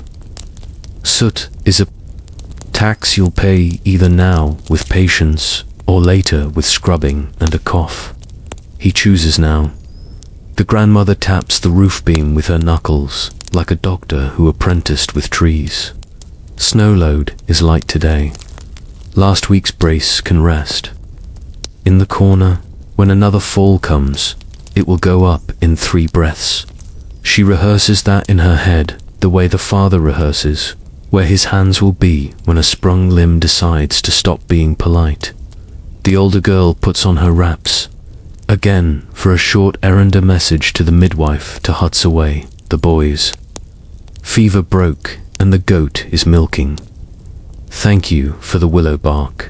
She carries a heel of cheese and 2 eggs, warm from a hen's generosity, in a small basket. Payment is never exact. It's a conversation. The midwife will be at someone else's bed tonight when the wind changes again. Better that she thinks warm things about this hut when she is tired and deciding where to go first. Afternoon returns. To repair and making, the father seats a new haft into a hatchet head that belonged to his father. He splits the end, drives in a wooden wedge, and tests the set with a twist that says, "Live with me, not fight me." The mother weaves reeds into a basket that will carry kindling in a way that keeps bits from littering the floor where coals like to get ideas. The grandmother opens the herb store carefully, because air and light steal as surely as thieves damn parcels into small packets, the things that have proved true this winter. Thyme for steam, yarrow for cuts, angelica when breath turns to rag. The boy asks names. She answers, then asks him to tell her back later. Medicine is memory as much as plant. Light thins. Winter hoards it the way it hoards warmth. The father brings in a second sledge-less oak, more brush for quick burns. He sorts it into the 3 families by the door without looking. Hands, no. The mother skims the stew and saves the fat in a pot labeled by nose, not by ink. This one is for leather, that one for lamps, the other for skin. Any pot that does only one thing has to argue hard for its space. By the time evening considers itself, the hut has accomplished more than your modern schedule would have thought possible, with so few moving parts. No drama, no speeches, just a day's worth of small engineering decisions stacked head high. The boy sits by the hearth long enough to feel his face sting from the new air and grin at the goat with the grateful disrespect only a child gives to a creature that saved him by being itself. A neighbor's shout travels clean across the cold. It isn't alarm. It's a long hello that carries news. Thomas's roof held the west corner will want a hand before the next wind. The father holds up a hand agreement offered toward the sky. There's a language in these hills that uses sound the way town folks use ink. Night begins its slow arrival, not by putting the fire out, but by asking it to behave differently. The beech that cooked becomes oak that endures. The rushlight is lit with a coal, not a match energy, moves in circles, not lines. The grandmother lifts the cheese from its hanging and salts it with a pinch that's worth more than its taste. Salt here is a safety, a small vault you build around food with your fingers. The boy drinks a warm cup, milk and honey, time tracing. The cups remand coughs once in a way that makes adults exchange glances that say we can sleep tonight. The mother counts spoons in her head and finds she has a breath left to tell a story as she stitches. Not wolves this evening, not storms. She tells the one about the winter her mother fell through the stream and didn't die because her scarf turned to a rope and a neighbor's arm was strong. The moral is not luck. It's planning that looks like luck to people who weren't there. You look around and realize you've been waiting for the big reveal, the secret medieval trick, the one weird hack. You've already seen it a dozen times. There isn't one. There is 50. A sunken hearth that makes heat fan out before it climbs. Stones that remember the day at midnight. Ash as a layer. Breath wraps that turn each exhale into a gift for the next inhale. Foot trappings that turn shoes into small rooms that stop wet from getting ideas. A smoke hole treated like a living thing, not a hole. Animals made into radiators by a treaty that benefits both sides. Neighbors as infrastructure, not option. Dawn may be colder than night, but morning belongs to people who decided last evening that it would. And by the time darkness asks its first question again, this hut has its answers stacked by the door, simmering by the fire, drying on pegs, salted in cloth, and asleep on the platform where warm air curls its fingers upward to hold small, stubborn lives. The house that eats cold. By mid-morning, the storm's glassy light has settled into something workable. The hut exhales its night and inhales the day. Not because anyone threw a switch, but because a dozen small decisions added up and tipped it forward. Today's work isn't about firewood or porridge alone. It's about the house itself. Quiet animal you live inside, how you feed it, how you teach it to hold heat like a well-trained dog holds a bone. Today we fatten the north side, the father says, which sounds like a joke until you watch what fatten looks like. You start at the walls. Up close, they're not slabs, they're lattice and skin. A grid of hazel, one's wattle woven, tight enough to stop a hand, not tight enough to stop air. Over it, the daub clay from the stream bank, chopped straw, a little dung so the mix cures tough instead of sulking into cracks. In summer, the daub dried to a hide. Winter teaches where that hide got thin. The grandmother shows you the places without looking. She taps with the back of her knuckles and listens for the hollow. Here, where small fingers picked last spring and were scolded gently. There, where a goat got ambitious. She mixes a bowl of patch, clay warmed by the hearth, straw snipped small. A pinch of ash. She works it in with her thumb like salve, pressing till it squeaks and sighs. The sound is right when it stops talking back. The father sets hurdles, portable pieces of woven against the inside of the north wall. He hangs them on pegs he added last year for exactly this. They don't touch the daub. They float a finger's width away, making a tiny dead air alley. He unrolls 2 straw mats last summer's barley stems, stitched between strings, and lashes them to the hurdles with old thong. Now the room has a lining, a coat inside its coat. You can feel the difference standing near it. The cold has 2. Argue through one more layer before it finds your skin. And it hates arguing. The mother deals with the door, always the house's mouth, and also its draftiest lie. She tacks a strip of old wool along the jamb where wood forgot how to meet wood. Then she hangs the winter curtain, a felted panel twined with a few lines of rabbit fur. It's heavy enough to discourage gusts, light enough to flip aside with a shoulder when hands are full of water or wood. Under the curtain's hem, she stitches 3 little pouches filled with sand and ash, so it sits obedient on the floor and doesn't breathe when it shouldn't. The house gets a throat lozenge. Up above, the smoke hole gets its own winter hat. The father climbs a crooked ladder and fastens a thatch hood, a little shed of reed and split hazel over the opening. It doesn't close the vent. It teaches wind to go around instead of through. He checks the spar pins that stitch the roof. Together, bent hazel, pegs that hold the thatch where it wants to brag and slide. Where one has loosened, he drives a fresh one with the heel of his palm. The roof doesn't need a sermon. It needs a reminder. Smoke keeps the thatch honest, the grandmother says as the father comes down with black on his knuckles. She means more than one thing. Smoke dries the roof from the inside, discourages rot that eats in quiet, and offends the fleas who dream of summer. The hut would be sweeter without smoke, but it would also be naive. And naive roofs fall in February.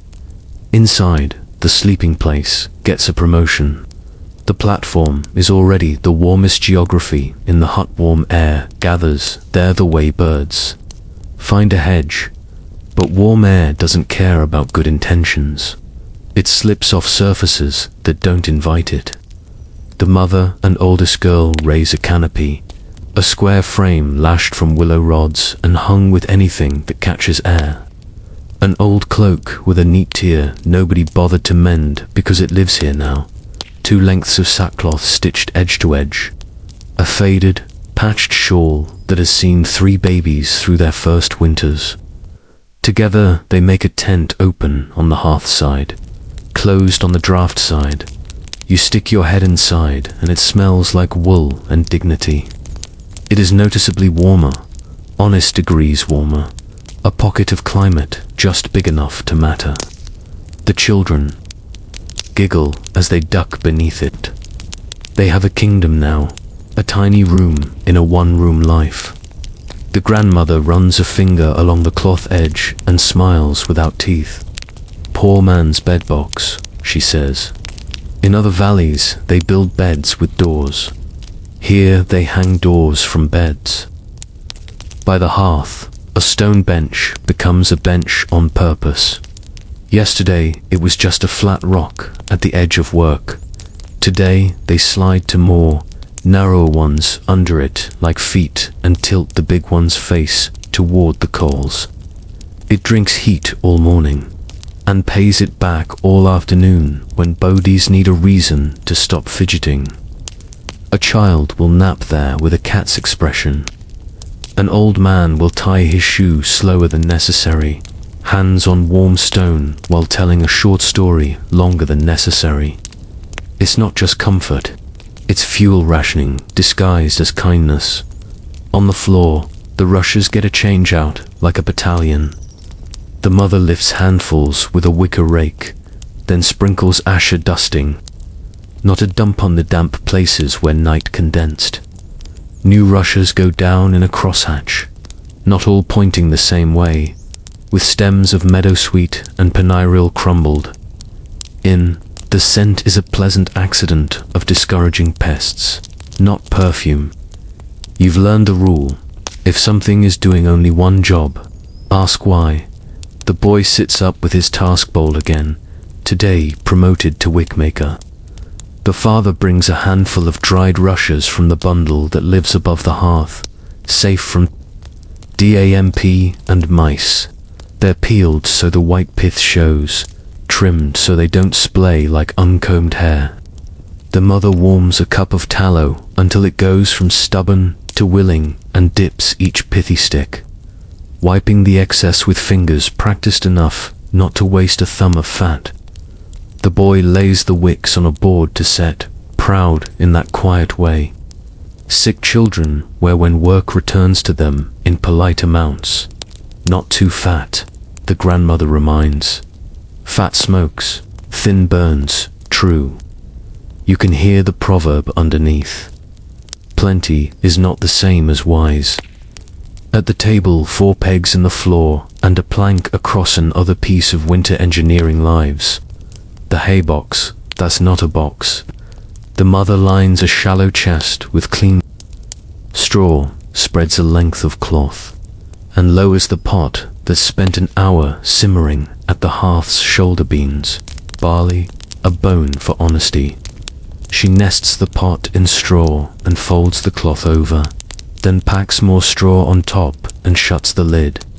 The fire breath she bought in the morning keeps cooking, invisible, all through the afternoon without burning another stick. Let the straw do the standing, she says. You can feel how the hut and the food and the fire cooperate instead of compete. By noon, the house wears its new weight. You test it the way the father does. Stand a pace from the north wall and hold your palm out.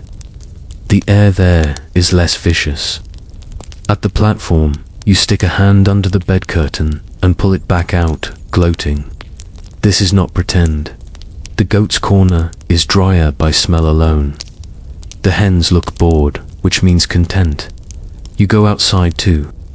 Learn the house from the other side. The eaves wear collars of snow.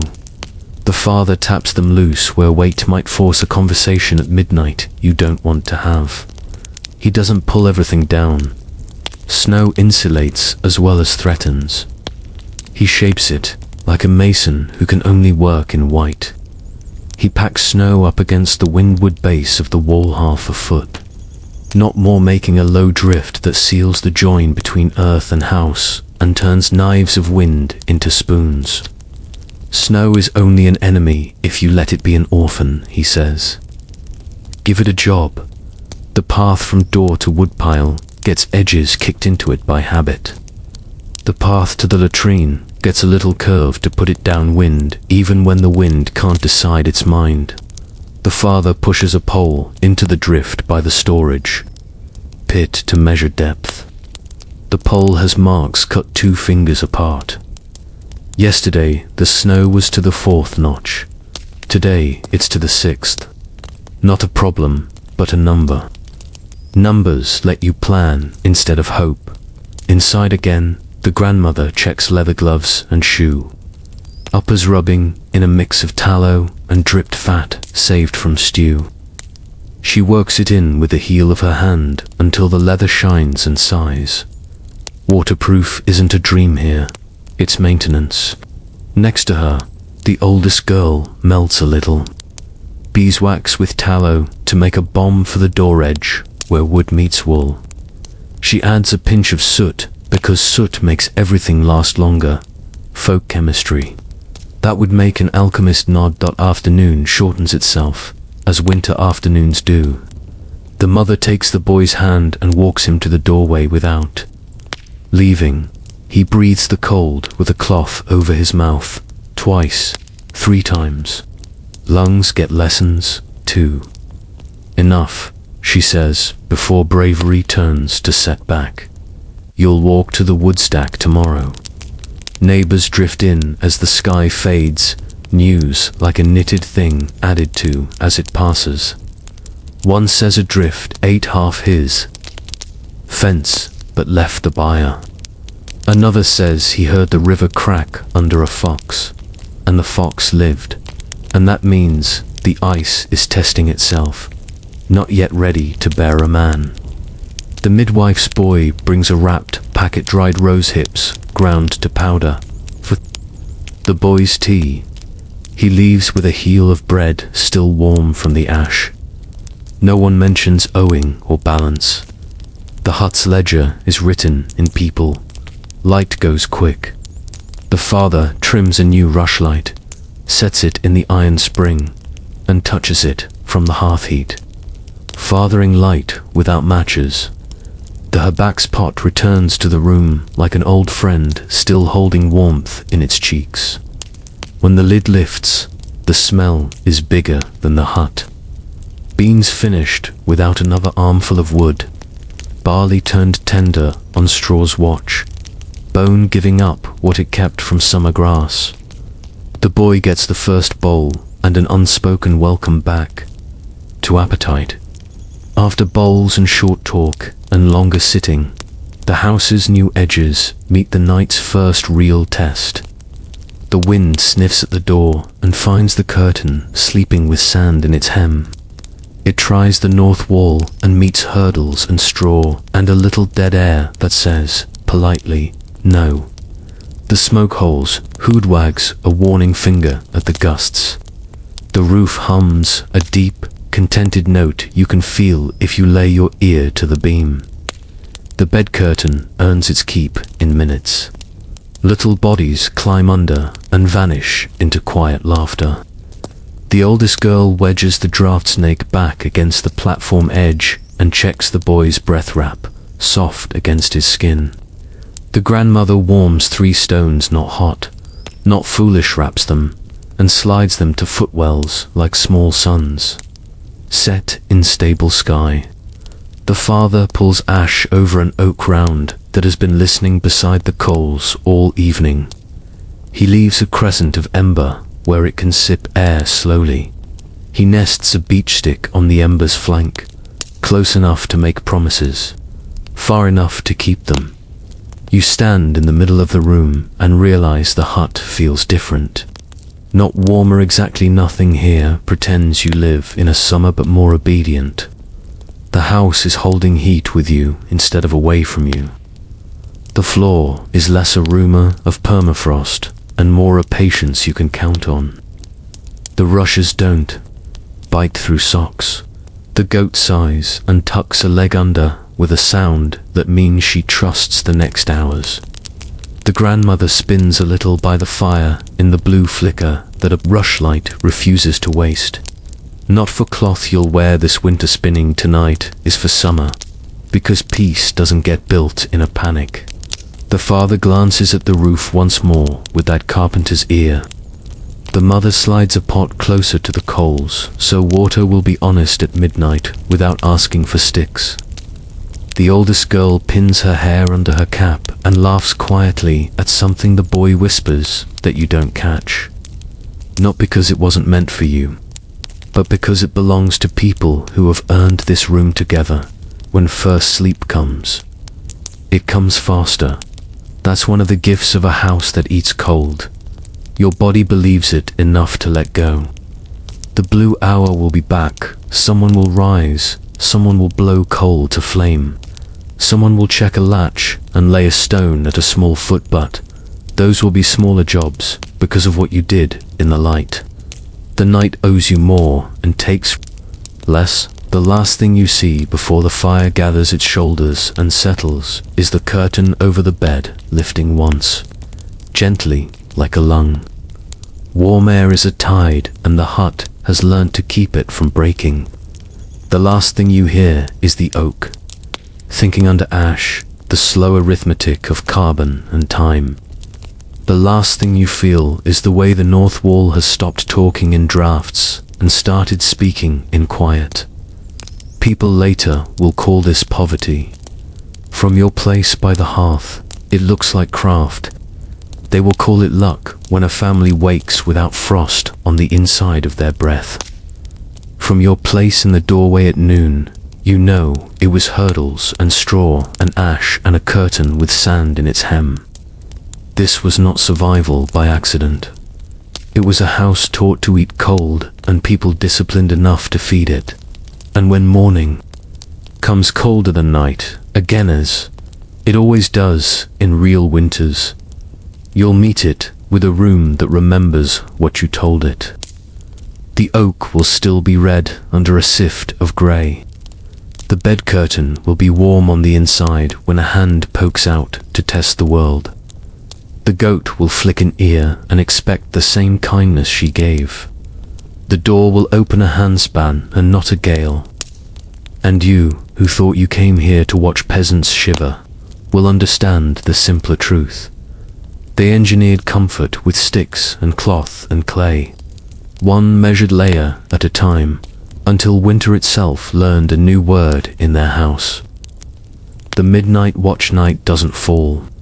It settles like a heavy cloak carefully laid along the hut's rafters.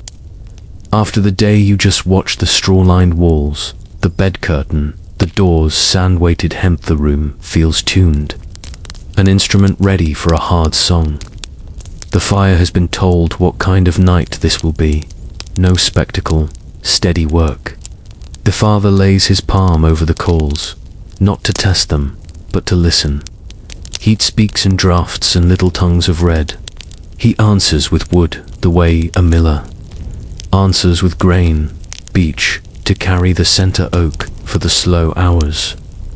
A sliver of pine saved for when light matters more than heat. First sleep begins, almost politely. Caps pulled down, breath wraps tucked soft, stones slipped to small feet like secret suns. The bed curtain holds a warm hush beneath it. The youngest laugh once, and then fold into the kind of silence only tired children and cats know. The goat sighs, jaw working, the small metronome of winter contentment. The rushlight spring pin leans the wick just so. Its little blade of flame throws a crouched shadow of the pot on the hearth. The mother checks the door latch with two fingers, and the grandmother puts her palm flat to the north wall, where straw now floats a thumb's width from daub. Less bite. Good. The hut can afford to be brave. They don't trust a single block of sleep. Nobody here believes in that modern myth that rest is a thing you buy in 8 unbroken hours. The grandmother whispers the watch order the way old sailors whisper knots. "I'll take the first turn," she says, meaning the blue hours lead up. "You, to the farther, middle." The mother nods for the last, the darkest cold before dawn, when attention is medicine. They don't count with clocks. They count with wood. When the oak disc has eaten down to a black crescent and the beach beside it is white at the ends, it will be time.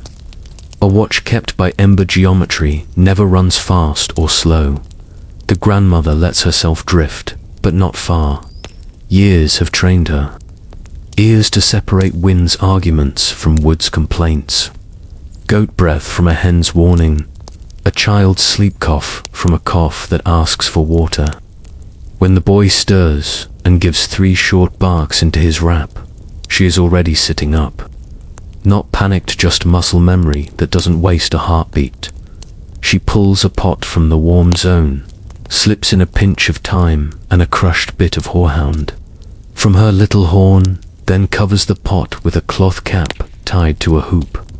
She carries the contraption to the platform and tips the hoop under the bed curtain, making a quick tent within a tent. The boy breathes steam with his nose, not his open mouth. "Count to 40, she murmurs, slow in your head. Breath is rhythm. Rhythm is medicine. Steam is warmth and danger at once. This house does not love damp." As soon as the boy's breath ceases, she lifts the cap away, wipes condensed, drops back into the pot with a corner of cloth, and slides the whole thing toward the door curtain. The door opens a handspan enough to let that little cloud escape and not turn to ice glaze on the inner wall. She trades one mouthful of heat to keep 5 from becoming mold later. In the vocabulary of winter, that is a bargain. The first ember cascade from the hearth makes a sound like new snow under a foot tiny crystals giving up. A floating spark hits the green stick guard. The father bowed into an arch before he lay down. It dies there, more suggestion than flame. A house this close to its fire never pretends the fire is a pet. They give it manners and fences. The ash bed is a leash. The stick arch is a hand on the collar. Wind changes its mind around midnight and knocks once like a rude cousin. The hens mutter in their corner low, not alarm-manned. The goat lifts her head and decides against worry.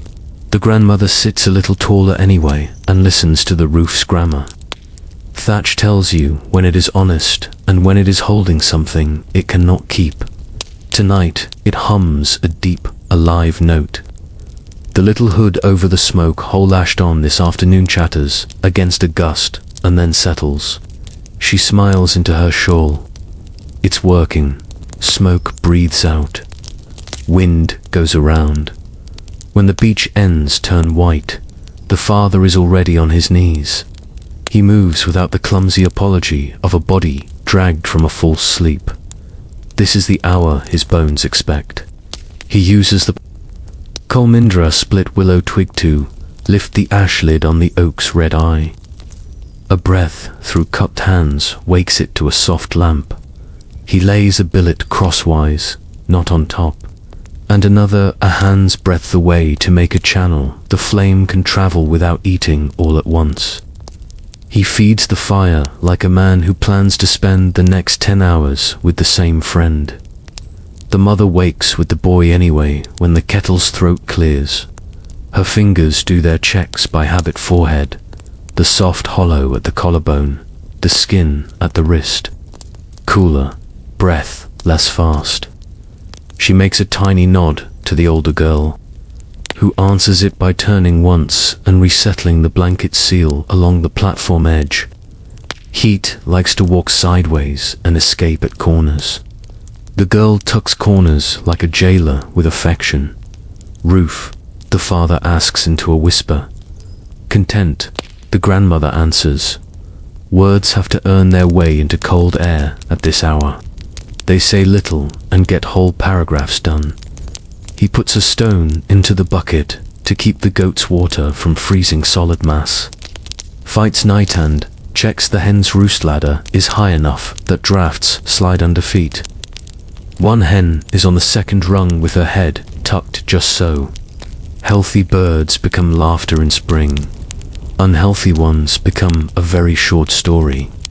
He runs a finger along a beak to feel if frost dared rest there. It didn, single quotes, t. outside. Something presses its question against the world. Not the wind, this is weight. A soft, sudden thud catches the father's ear. Eaveshed. Not a danger, but a note worth knowing. He takes the roof pole and wraps the beam under the north slope twice, leaves, returns. When he hears nothing loosen, he decides the whole bundle can wait until daylight. Brave acts at midnight often become stories with bad morals. The mother uses the quiet to do the arithmetic of dinners with her thumb on a smooth stick that hangs by the hearth. She moves the notch ring down 1 mark for beans used, up 1 for a neighbor's promised share of barley in return for tomorrow's roof work. She scratches a faint mark to remind herself a candle is half spent. This is not bookkeeping for accountants. This is the choreography that lets bodies keep moving through February. Without panic, they talk the way long partners do when most of what needs saying is already baked into the work. Seeds, the father says. She hears all of it, the worry about mice in the pit. The question about whether to risk soaking peas early if the thaw lies again. The memory of last spring's late frost. We save the grey beans for last, she decides aloud. They forgive mistakes. He huffs a breath that is not a laugh, but shakes hands with one. A sound lifts from outside that is no wind at all. The soft, brushy hush of paws on snow. The hens go stiff. The goat freezes into a statue of attention. The father palms the club that waits by the doorknot because he wants a fight, but because no one smart opens any door empty-handed this time of year. He lifts the curtain, opens the door a sliver, and lets his eyes learn the night before his feet do. Stars cut the cold like knives. There, at the edge of the path, a low grey seam unzips the whiteness. Fox. Its print pattern tells you it's argumentally footed, not desperate, angling around the hut's scent and down to the hedgerow where mice have built a secret city under the snow. He doesn't go out. He's told the fox's answer already with brash piles at the henhouse foundation and thorn faggots spiked under eaves. He hammered that sentence home last week. He lets the curtain fall. The hens shake themselves once and reset. The goat snorts her opinion and changes sides. This is the hour for mending and thinking. The father takes up a boot, turns it heel to the rushlight, and stuffs its toe with warm straw, feeling for wet with knuckles. The mother's needle finds a torn tunic seam and makes it right without ceremony. The grandmother rewraps the boy's breathcloth in a fresh, dry loop and sets the used one to hang where breath won't follow it back in. Damp is the enemy they refuse to name more than necessary. Naming can call a thing closer. The oldest girl has been awake this whole time with the attentive quiet of someone learning a profession. The grandmother crooks a finger and points to the floor in 3 rings, teaching without chalk. Here, she taps near the hearth's lip, is the red ring. Boil, fry, quick. Here, she taps at arm's length, the bread ring.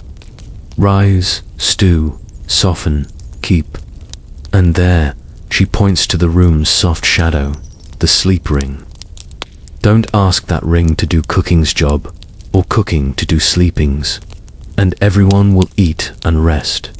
Houses are circles, not lines. The girl nods, like a person given a map to a place she already half knew how to reach. When the boy coughs again, it's more habit than hazard. The grandmother changes the plan from steam to smoke the smallest pinch of pine needles on a corner of coal. A breath's worth only to open what tightens without wetting what must stay dry. She fans it away from the bed curtain toward the smoke hole where the hood draws like a patient lung. There's a reason soot bothers some but saved others. Understanding lives exactly here, in exact amounts. The father stirs the ash with the willow stick and considers the next hours with the way a chess player considers a night. He slides a half split of ash on edge. Ash the wood, not the pile burns like it was thinking of you.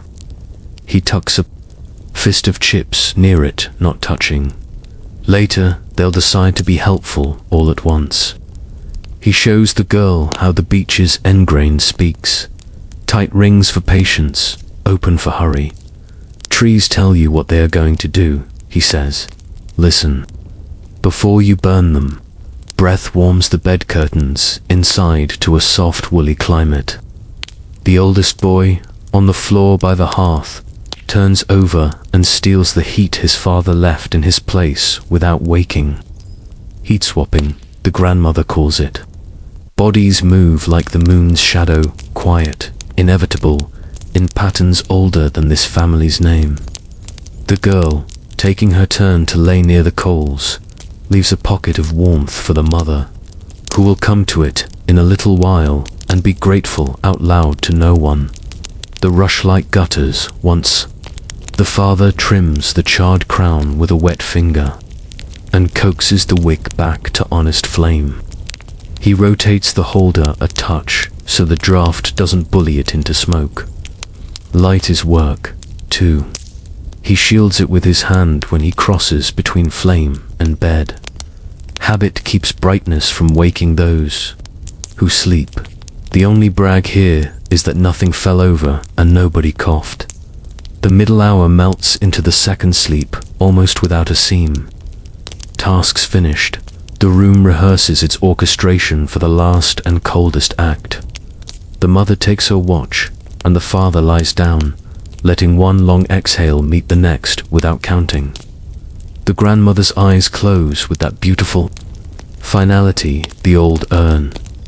The boy pulls his wrap down far enough to let his lips tell the room he is not worried anymore. The goat goes back to pretending she doesn't snore. This second sleep is different. Everyone says it in different words and means the same thing. It's heavier but kinder, as if the first half of the night took away the splinters in their minds. The mother gives the door a regular breath of outside handspan. One beat, close just enough to teach the room the difference between stale and still. She taps the roof beam once with the pole on principle. She drags a palm across the north wall straw to feel whether frost thought it could creep in there. No, the house. Tonight is a good student. Outside, a branch breaks somewhere down the slope with the sharp report of something deciding its own future. The sound travels thin through air so cold it could ring. The mother listens for the follow-up. What broke? What it hit? Who cares? Nothing else speaks. She puts another stone into the water pan to ride out the hour when liquid gives up.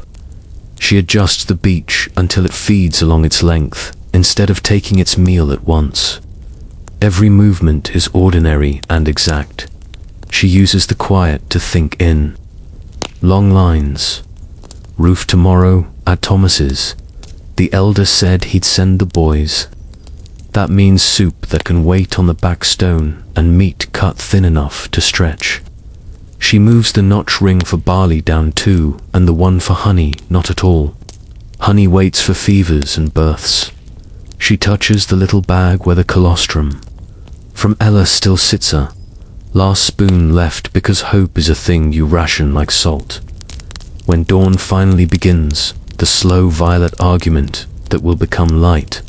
It finds the hut ready to be convinced. The oak is a hill under ash, still red at the edges. The bed curtains inside face feels warmer than the air beyond it.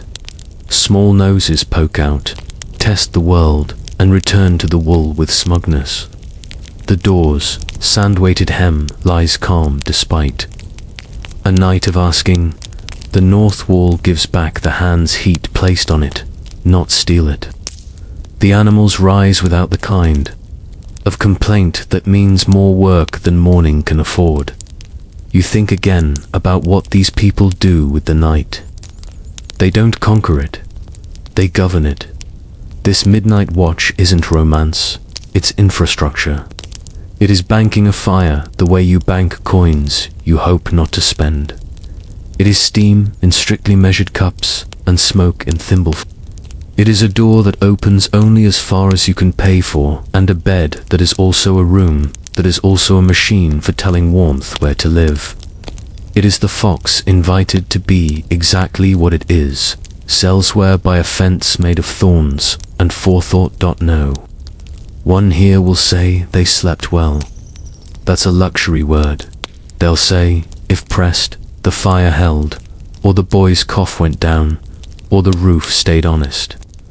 Those sentences are what well means when the world is frozen, 2 inches thick on the other side of a door-shaped cloth, and when the sun smooths its first pale glove along the smoke hood and into the room, the second sleep lets go without. Drama, eyes open like latches. The father is already moving toward the hearth.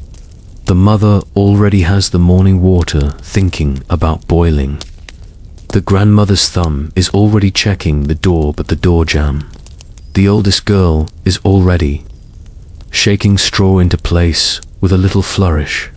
She learned from nobody and everyone. You came here to hear a secret about not freezing. Here is the honest version, shown in the midnight hours when no one performs. Warmth is not a thing you own in winter. It's a tenancy you earn with attention. The rent is those silent tasks between first sleep and second. Pay it, and the morning interests you only in ordinary ways. The boy asks for porridge and gets it. The goat asks for hay and gets it. The day asks for hands and gets them. Fail, and the hut will teach you tuition in frost. The watch ends. Dawn inherits the room. The house stretches, if houses can stretch, pleased by its own good behavior. Outside, Fox Prince writes small cursive lessons in the snow for anyone who can read. Inside, the ash sighs and shows a coal the color of a cherry. It is enough. The hut has kept its part of the bargain. Now bodies will keep theirs. The road, the storm-hit morning, is the kind of bright that bites. The world outside the door looks unfinished, cut from white wood and left to set. The smoke hood above the vent wears a crown of diamonds.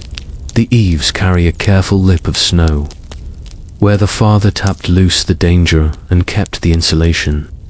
The hut itself feels pleased, like a horse after a good pull. It kept the night. Now the day asks for hands.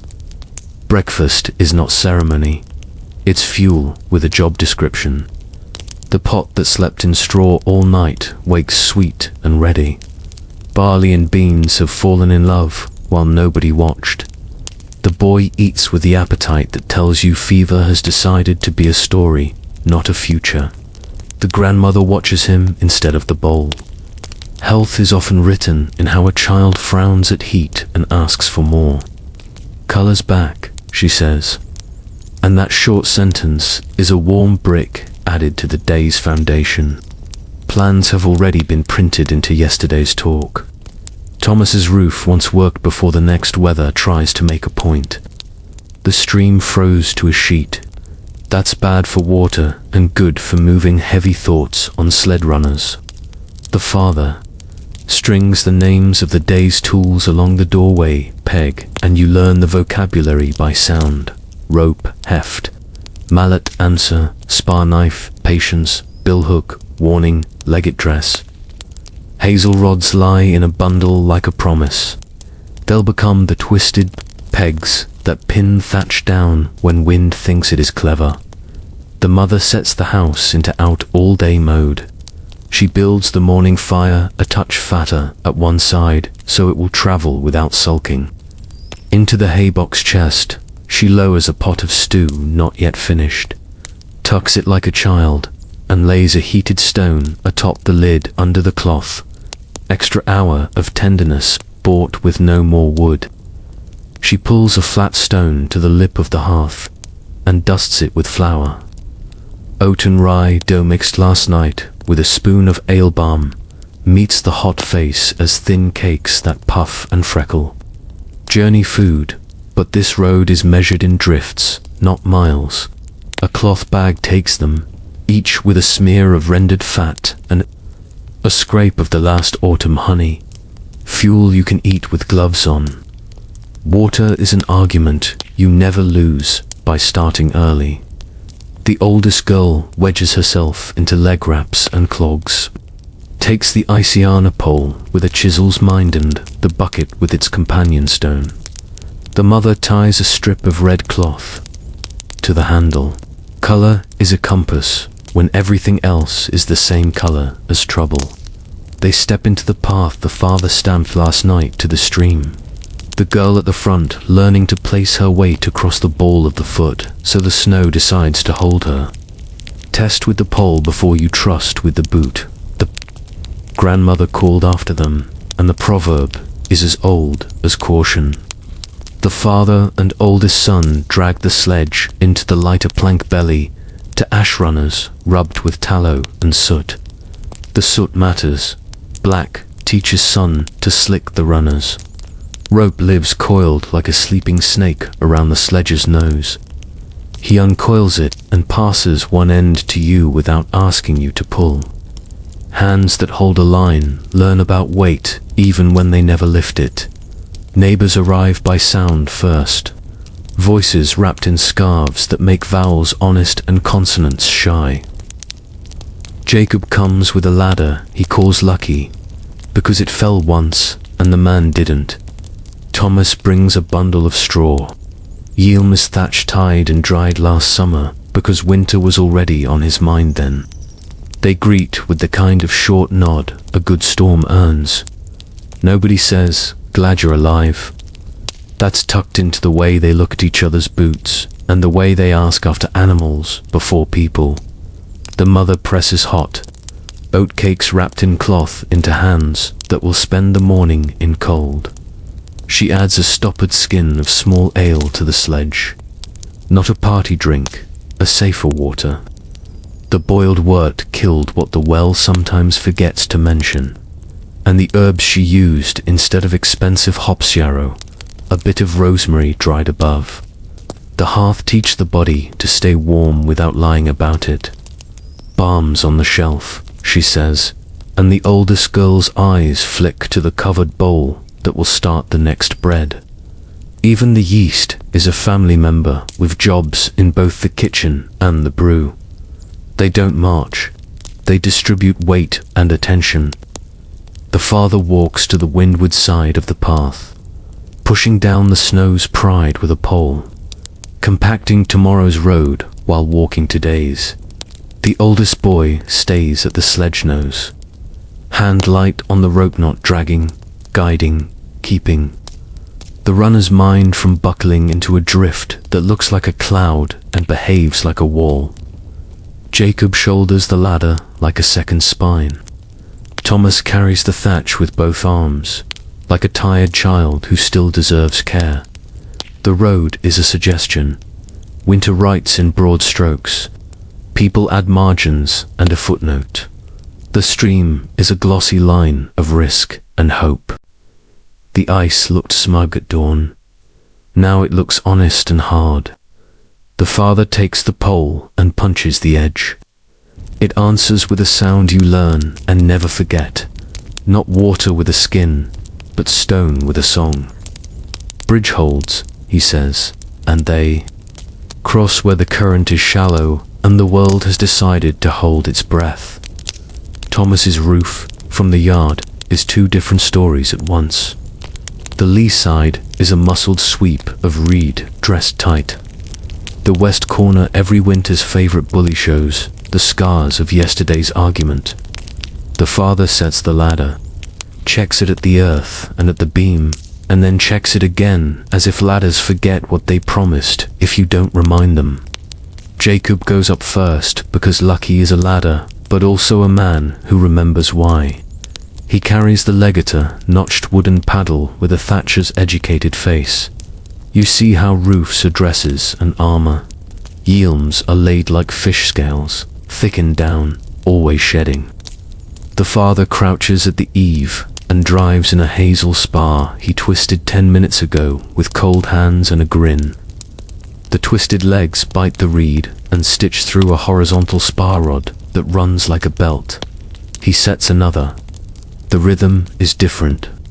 From woodwork, it's threadwork at the size of weather. Jacob dresses the reed with the legate, beating rhythm into rush until it lies and listens, not because it is frightened of wind, but because it respects geometry. On the ground, Thomas's wife brings out old Swayze bundles of split hazel that act as long clips to pinch the redan, a bag of spare ridge pegs. The grandmother who came to judge, but settled into helping tests. The daub at the gable with a practiced finger and nods at its refusal to crumble. Next Thor, we patch this whole run, she says. No one laughs at a woman telling men what to do with walls. Winter makes Democrats out of everybody when the work is honest. There is a language up there, more on the lee. Dress the course, not the bundle. That spar's soft, take a fresh. Joseph Thomas's middle name becomes audible. When people feel exact works, the legate with a rhythm that looks like anger, but is really love. The father's mallet finds the spar pins until they complain and then relent. Wind tries to heckle. The ladder doesn't have time for opinions, down at ground logic. The sledge keeps proving it is the right tool for a season that hates wheels. The oldest boy drags it to the hedge, where a drift folded in on itself like cake and set. He carves blocks from the drift's face-clean blue-edged, square and lays them along the fence line. Snow becomes wall. Wall becomes wind.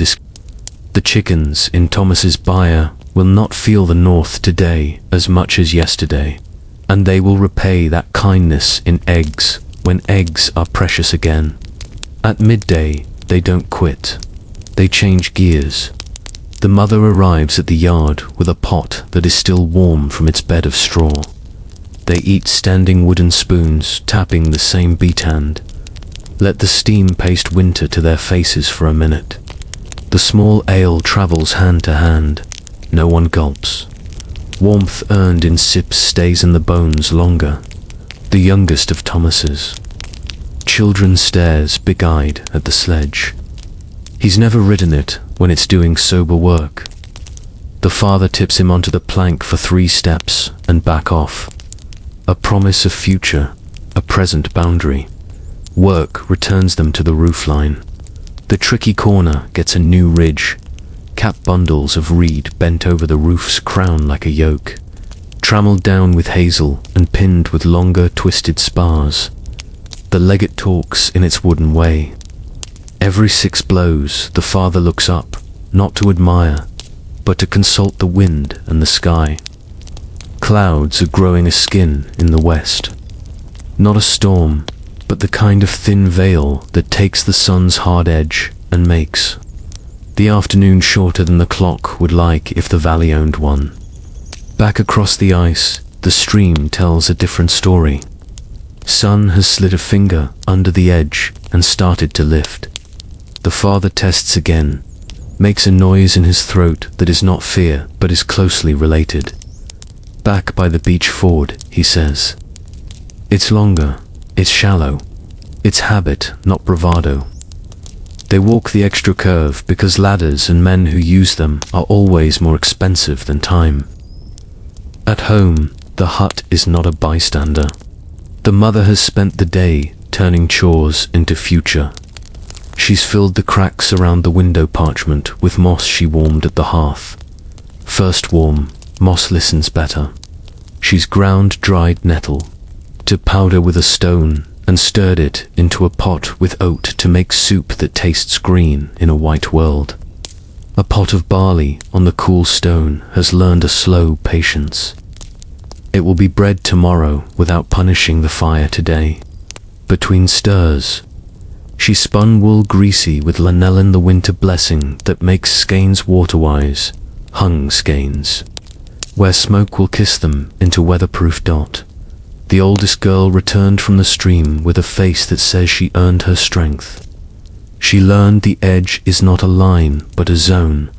The way ice sometimes sings with a sound that means today and sometimes with a sound that means you will be a story if you step there.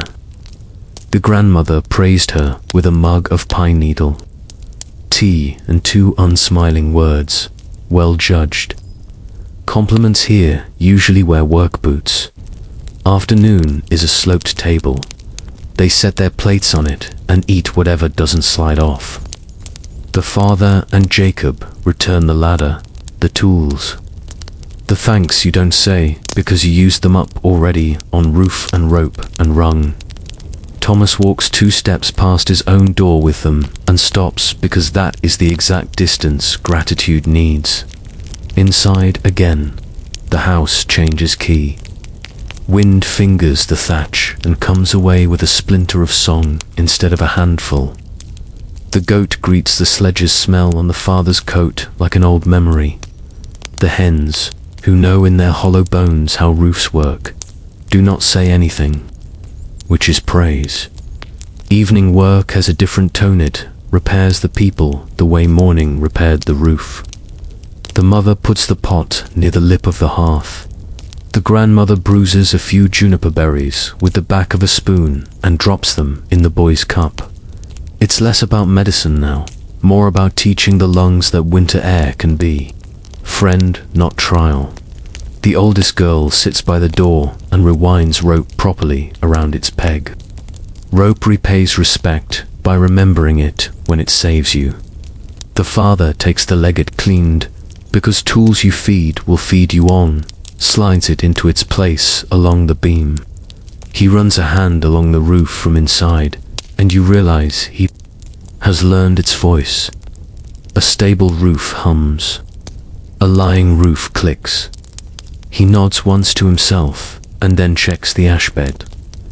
The oak disc under there is the same shape it was at dawn, just a little poorer. He rakes the edge, lifts a lid of silver with the willow tongs, and lays another piece for evening. He doesn't ask the fire to be what it cannot. He tells it what hour it is and what that means. They don't waste the story of the day. They inventory it the way they inventory grain. Who learned what? The oldest boy how to listen to ice with a pole. The oldest girl how to pour water into the world and get it back better. The father where Thomas's roof tells lies when is proud. The mother how much barley sits behind comfort and how thin she can slice the rabbit so the children think there was more. The grandmother whether the boy's cough is now just a winter note and not a chord dot, as Light walks out of the room on long legs. The village comes back into the hut by name. Jacob's shed stands, the father says. Tomorrow the men go to the east side, where the elders' byre sulks. Ella's baby nested well all day, the mother adds, passing the news like bread. She sent a blessing for the boy, and a bit of cloth for the new warmed stones. The grandmother snorts softly, which is how she says we are rich without daring the envy of the sky. You thought winter meant stillness. It means choreography. The day moved like a loom roof. Water, bread, brew, repair, teach, share. No step wasted. No thread left to dangle where a draft can find it. Night asks for its due, and the hut pays with the same coin it minted yesterday. Attention.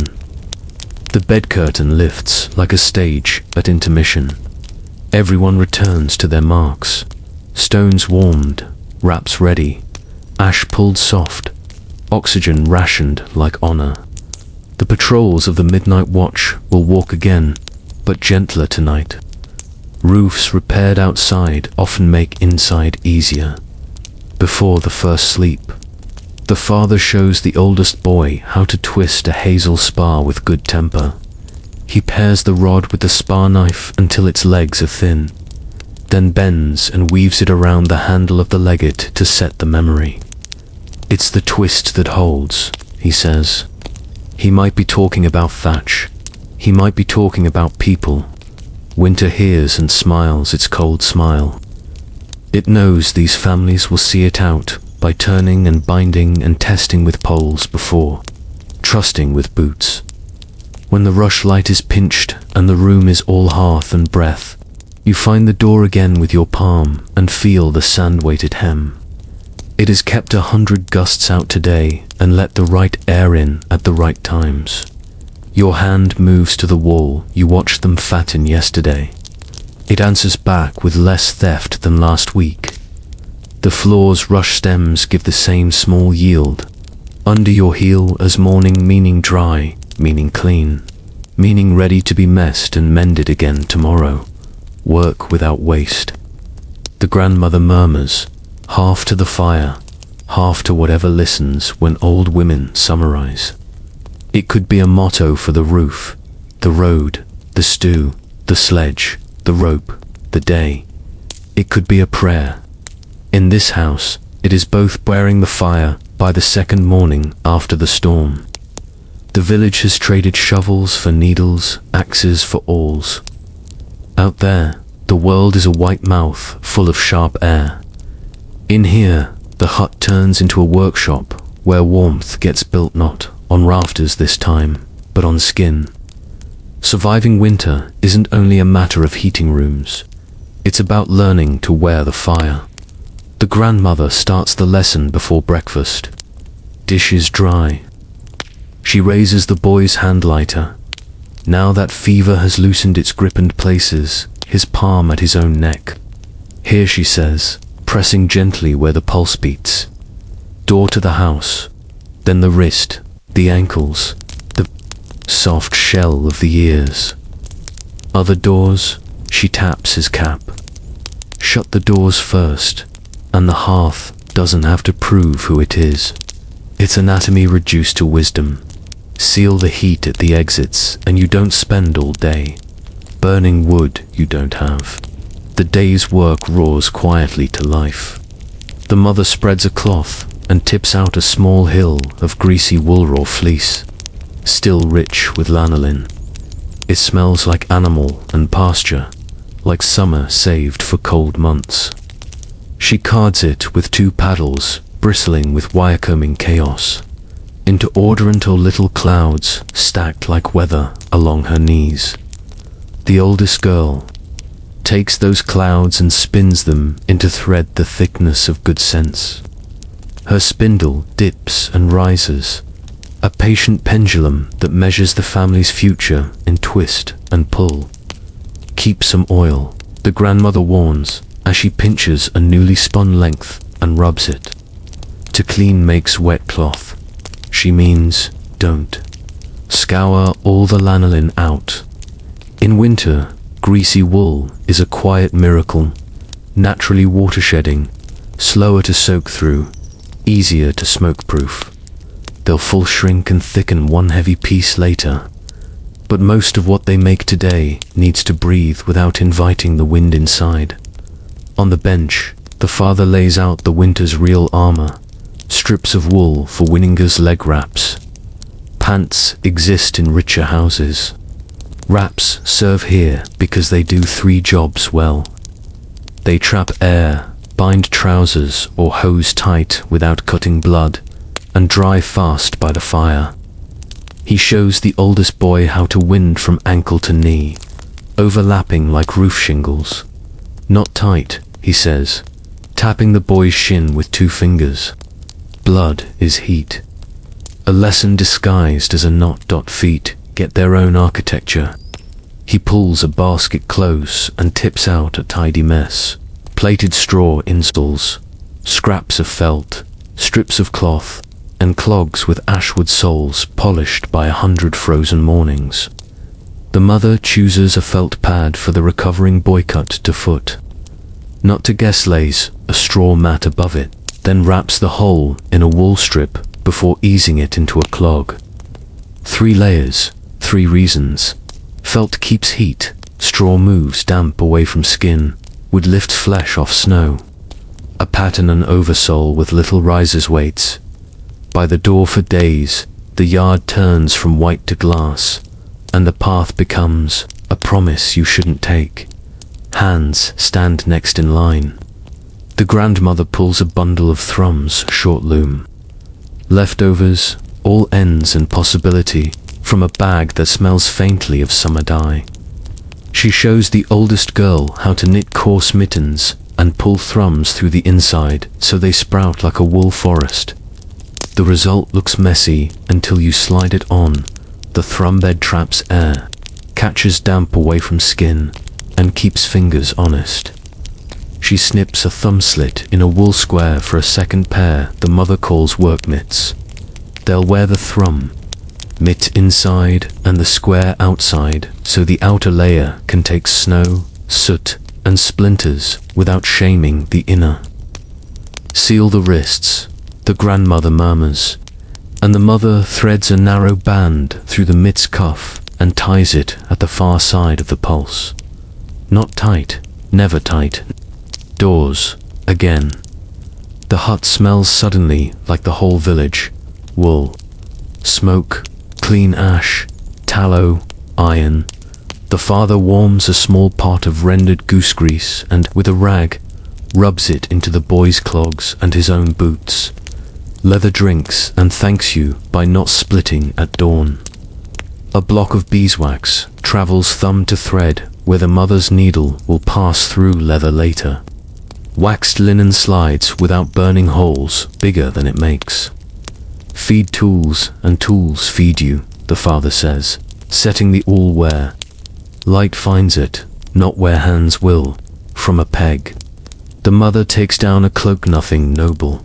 Just a heavy semicircle of woolen shows the oldest girl how to seat it on the shoulders so the fabric's own weight helps it seal at the chest. The cleverness is in the hood, deep enough to cast a roof in front of the face, long enough at the throat to cover the door without choking it. The mother's hood has a tailor liripipe that looks like show but works like a scarf when she winds it. She doesn't call it fashion. She calls it insurance by the fire. The grandmother prepares a small barrel for something nobody brags about and everybody uses. A lye bath made from sifted ash mixed with hot water. Later, when today's spinning becomes tomorrow's cloth, they'll soak it to release dirt and soften fibers before fulling. The hut is no place for squeamishness. The same ash that keeps flames tame becomes soap when water asks it to. What?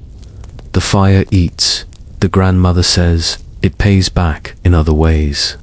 She stirs with a stick she won't use for stirring stew. The boy is well enough now to be put to work that suits a chest, still learning to behave. The grandmother hands him a bundle of nettle fiber from last summer, combed pale ribbons that hide their sting because time taught them manners. Cord, she says simply, and the boy twists 2 strands together, then doubles and twists the other way, plying a line that will tie mittens to wrists or a hood to a cap so wind can't steal them. He grins, because this is real work. Useful. Is a bomb medicine can't brew.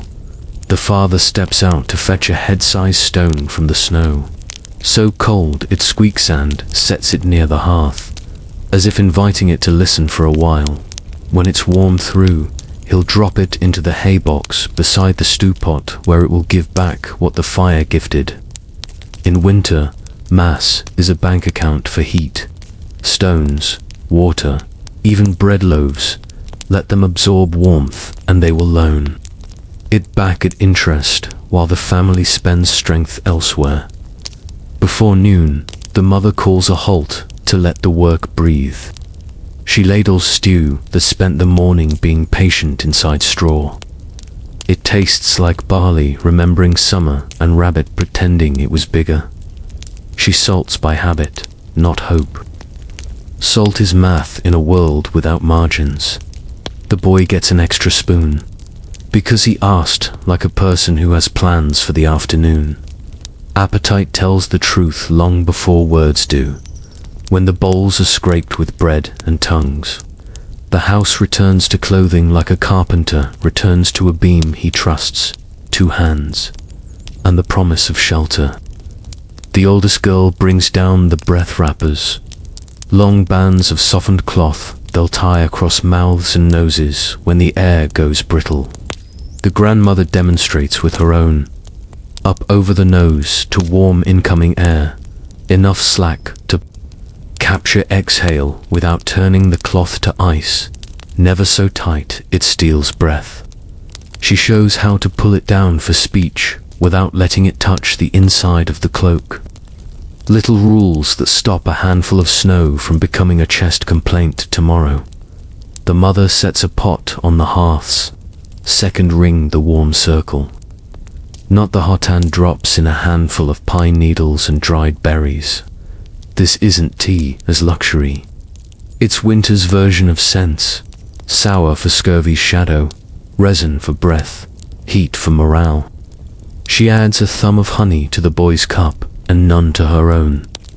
The measure is not equal, but it is fair. When the father returns with an armful of withers thin willow rods, he knots 3 into a hoop and lashes a net to it with the boy's fresh cord. It's a drying hoop, a ceiling platform for mittens and wraps that must sit in warm air, not on hot stone where steam can escape up into that smoke hood the father lashed before the storm. This is what the hut does best, turns ceiling into attic rafters into racks, hot into warm into not dash damp. The loom comes out nothing grand, just pegs on a board and a warp stretched tight enough to teach justice.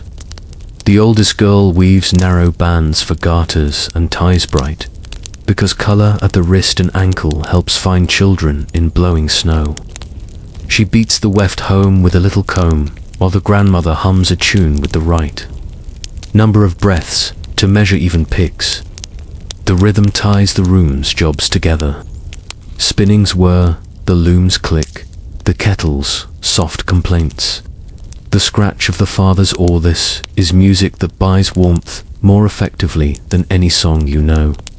Time to thicken, the grandmother says at last, and they set aside 1 length of fresh woven wool for the serious business of fulling, the shrinking and felting that will turn airy cloth into wind's enemy. They wet the piece with hot water, a whisper of ashlie, and then they work it. Knead, roll, toss, trod. The family shows the boy a game disguised as labor, 2 to a side, cloth between, pushing and pulling across the board to account. The fibers crawl into each other, lock arms, and refuse draft. When the piece softens to stubbornness, they rinse it and lay it near not on the fire. Patience, the grandmother tells the boy as he pokes prematurely. Haste turns coats into kindling. The father takes the thickening cloth in his hands, weighs it, and nods in that way men do when they see future already taking shape. He'll cut it into a cowl, tomorrow shoulder length, double at the neck, a tall collar the wind can't out-talk, no buttonholes, a simple tie under the chin and a slit for the head. Everything else is gravity and design. Afternoon leans into early dark the way it often does in this season. and the hut pays the sky's sting with small victories. The boy tries on his new leg wraps and hears the goat's approving huff. Animals endorse wisdom by refusing to complain when you pass. The oldest girl holds up a pair of thrummed mittens, inspadao, showing a wool forest that looks ridiculous until you slide your hand in and forget your fingers have bones. The mother flexes the leather she waxed and smiles at the cricket. Sounds like resilience. They stage a quick lesson on Sweat Thee, Silent Thief. The father opens the door a hand's width and lets a clean blade of cold slide under the hem. This, he says, tapping the air with a grin, is worse than wolves if you're wet. Walk to warm up, slow to stay warm. He's not being poetic. They all have stories of men who worked like summer and then froze like fools when the shirt between skin and wool stayed damp after sundown. Pace is physics. So is pride, mismanaged. Before the light is gone entirely, the mother strings a clothesline along the rafters and hangs the day's damp at that polite distance from the hearth where water agrees to leave without taking cloth with it. Into the drying hoop go breath wrappers and one pair of mittens that misbehaved.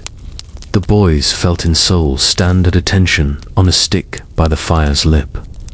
A new bundle of leg wraps waits on the bench. A promise the morning won't start with. A scramble. Supper is simple on purpose. Work that makes heat out of food has already been done today.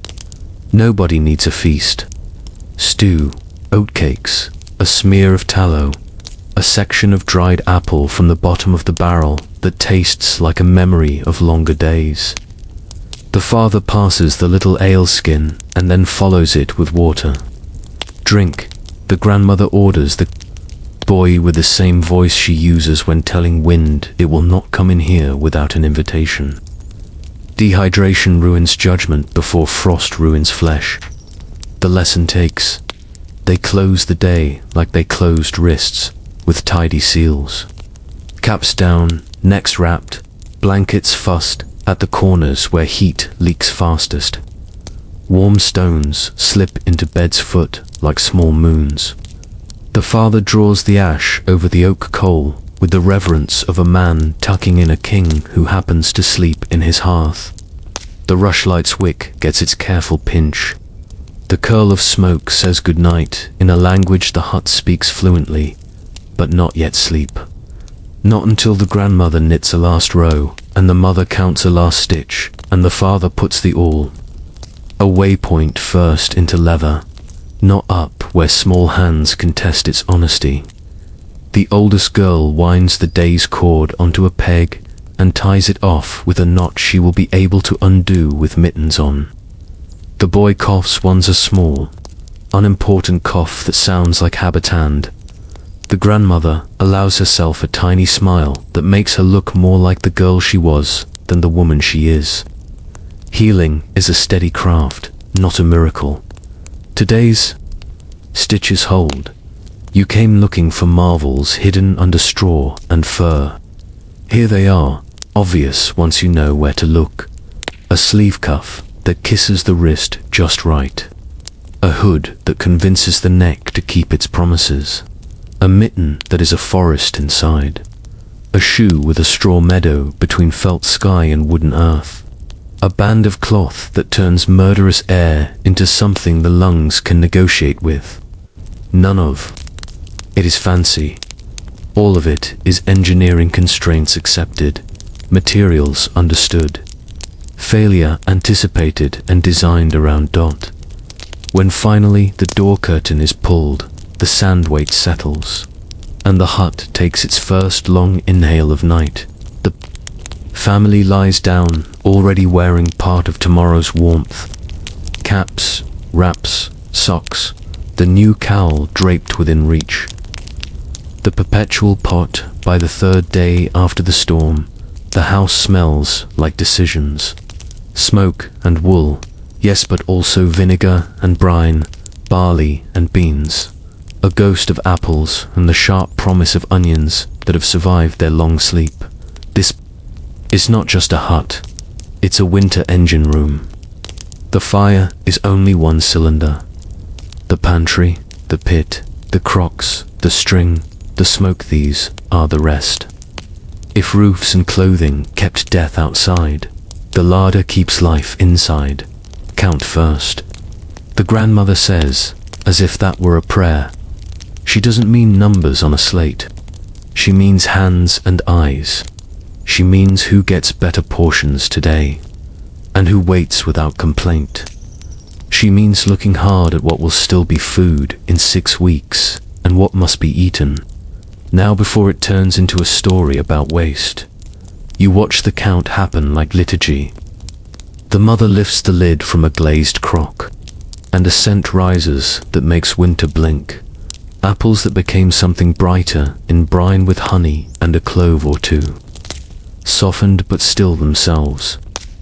Next crock, sour cabbage, sliced thin last autumn, and convinced by salt and thyme to guard its own life, not luxury, insurance.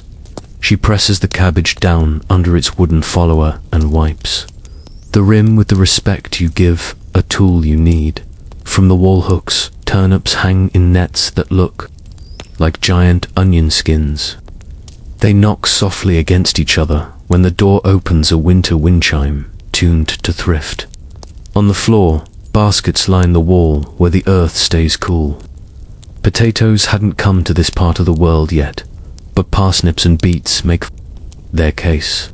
The boy color back, appetite honest asks for the purple one. The grandmother gives it to him like a prize, because wanting food is half of healing. Salt is not a heap here. Salt is a decision that happened last summer when the pig became winter's bank account and the brine barrel was filled with wages.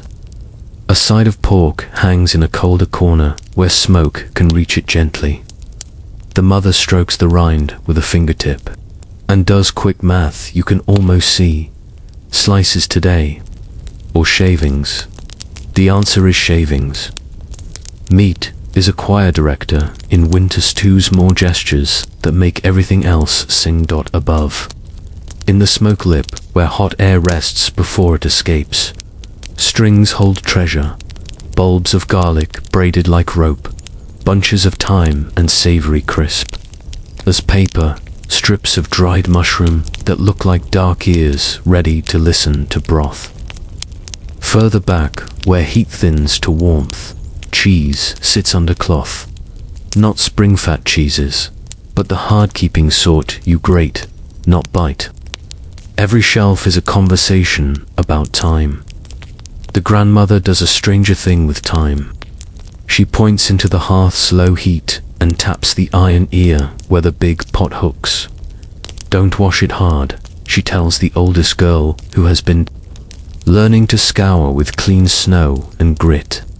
Let it know what it's for. The pot knows it is a perpetual, it never truly empties. Some broth stays clinging to iron, to memory, so that tomorrow's stew remembers yesterday, and yesterday remembered last week. It isn't superstition, it's flavor and food safety both. Long simmer, steady sour, a gentle salt, these make a pot that keeps bad mouths out of good food. They call it the pot, but it is really the house's stomach. Firing order. The father calls it when he teases the mother about the day's plan like a cooper speaks to a brewer. She smiles and answers with ingredients the way a mason answers with stones. First into the morning pot, bones crushed by a mallet under a cloth so shards stay honest. They go in and promise calcium to whoever needs it more than the pigs or dogs today. Then the beets, the boy one, chopped small to trick them into cooking fast. Peeled parsnips that will sweeten without asking for honey. The white bit of the cabbage that stayed crisp as a new thought. Onion, garlic, a pinch of dried herbs that smell like last summer's noon. Finally, after the boil, After the scum is skimmed, a handful of barley goes in and sinks like a quiet plan, and a few pork shavings follow like a blessing.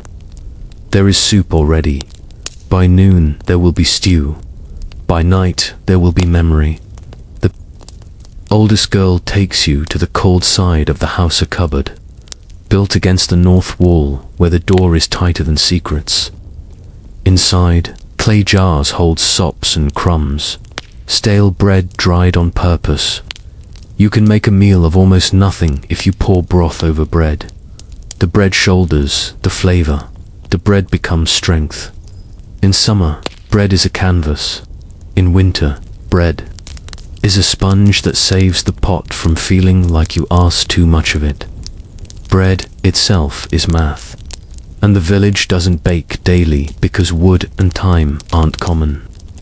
The mother keeps a crock of barmail's busy top covered and warm.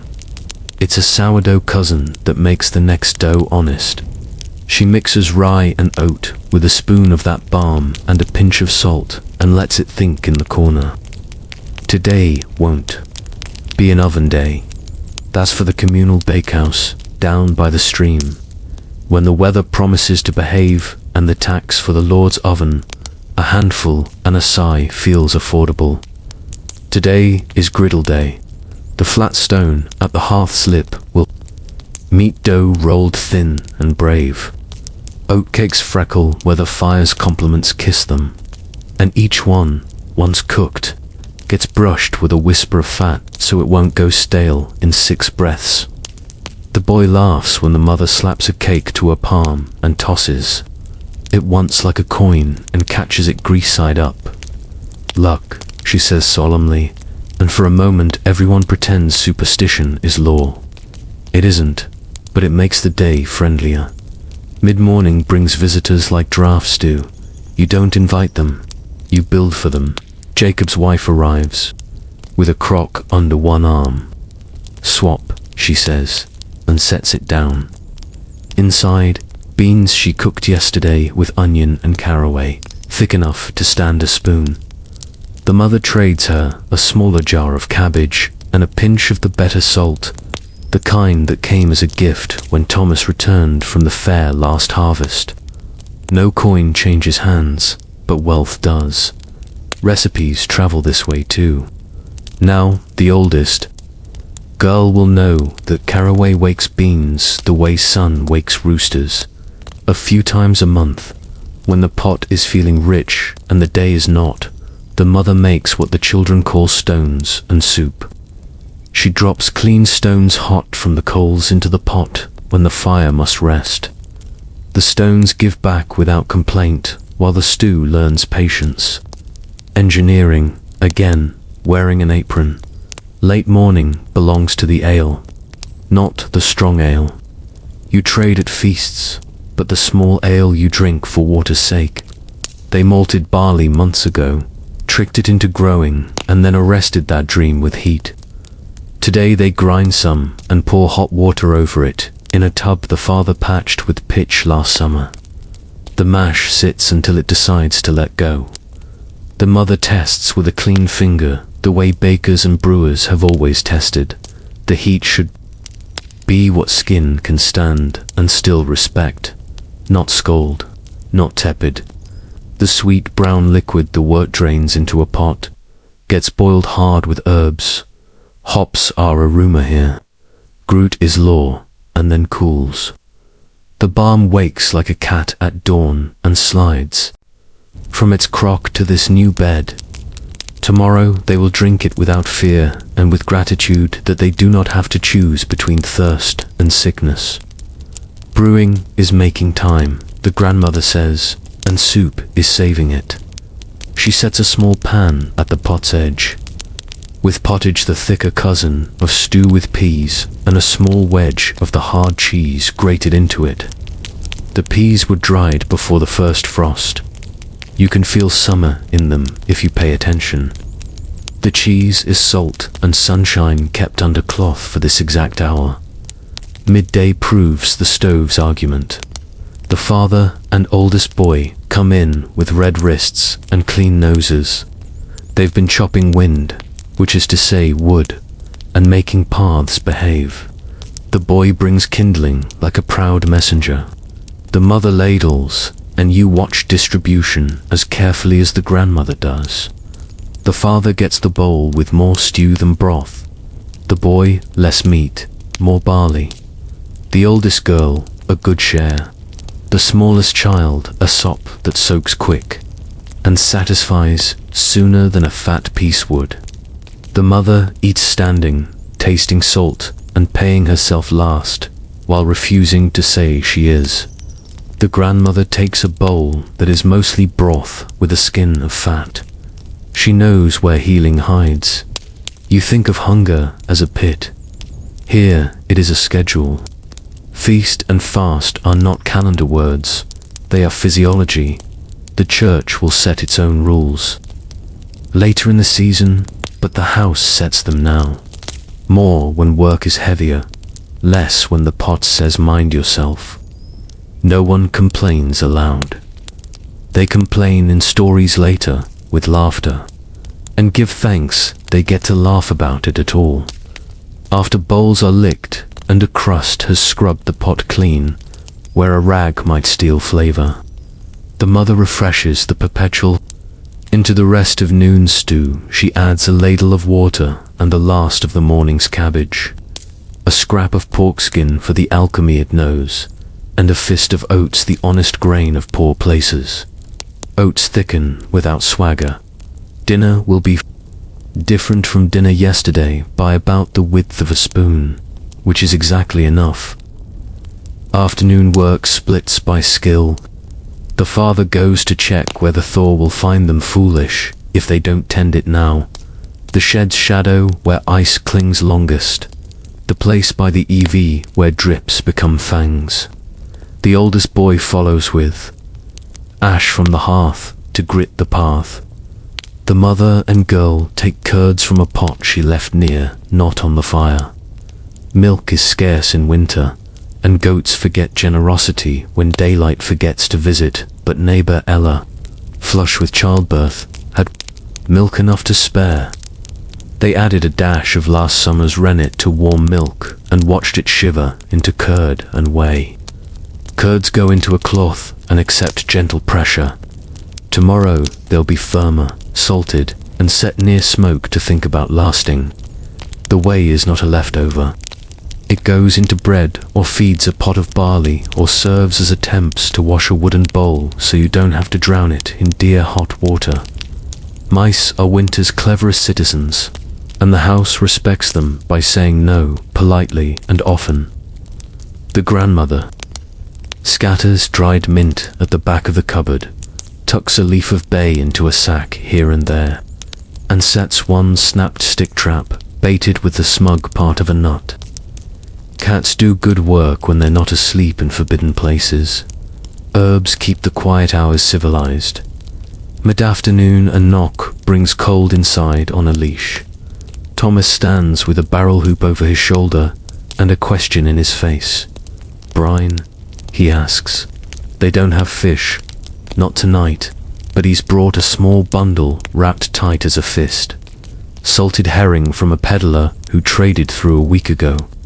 He wants to refresh them in clean brine before tomorrow. The grandmother checks. The fish, like a midwife, checks a newborn eye's gill color. Skinand gives a shrug that means not luxury but not trouble. The mother draws water from the snow melted on the hearthstone, measures salt by float-an egg in the bowl that sits like a small moon when the ratio's right, and shows the oldest girl this trick with a smile. Engineering eats poetry for breakfast out here. Evening arrives hungry and finds the house ready. The perpetual pot has turned itself into supper again without turning pride into waste. The mother slices 2 more oatcakes, thin, and lays them at the bowl bottoms, so the stew has something to call home.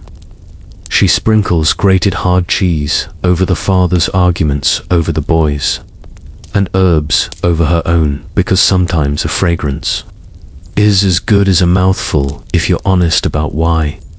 They eat and pass a wooden salt pig once because once is plenty. Stories come out with the steam. The father tells the boy about a winter so lean that men carved the last fat from the barrels, seams with a spoon, and called it prayer. The grandmother answers with a story from her mother about a year when bees died early and the village managed on sour apple and rosemary to doctor the cold. These are not tragedies now. They are maps.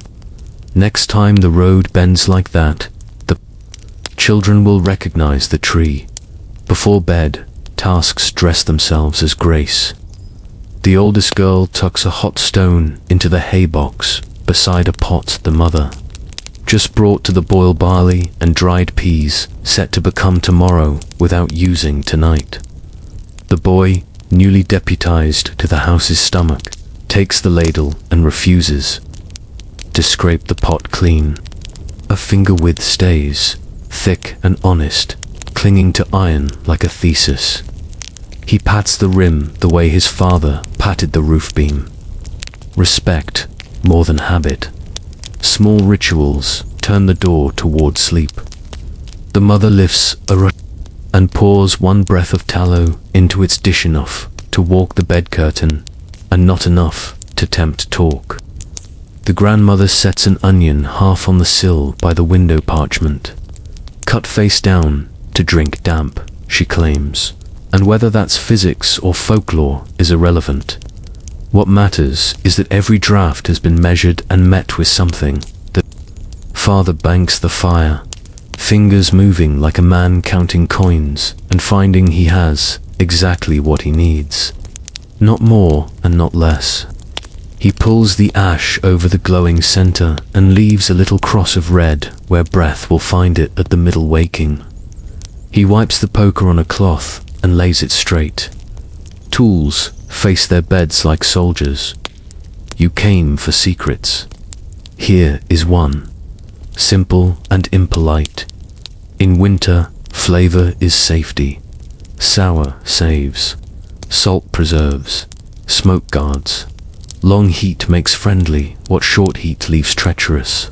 Fat is hope carried forward on a spoon. The family is not eating to erase hunger. They are eating to prepare tomorrow's body. Every bite is a small plan, and here is another. The pot keeps them, but they keep the pot. Not with scrubbing, never so much that it forgets, but with attention. A ladle left sitting becomes a thief of heat. A boil left angry becomes waste. A lid set skew turns steam into frost on rafters. The house knows all this, and tonight it smiles in its creaks, as if pleased you noticed.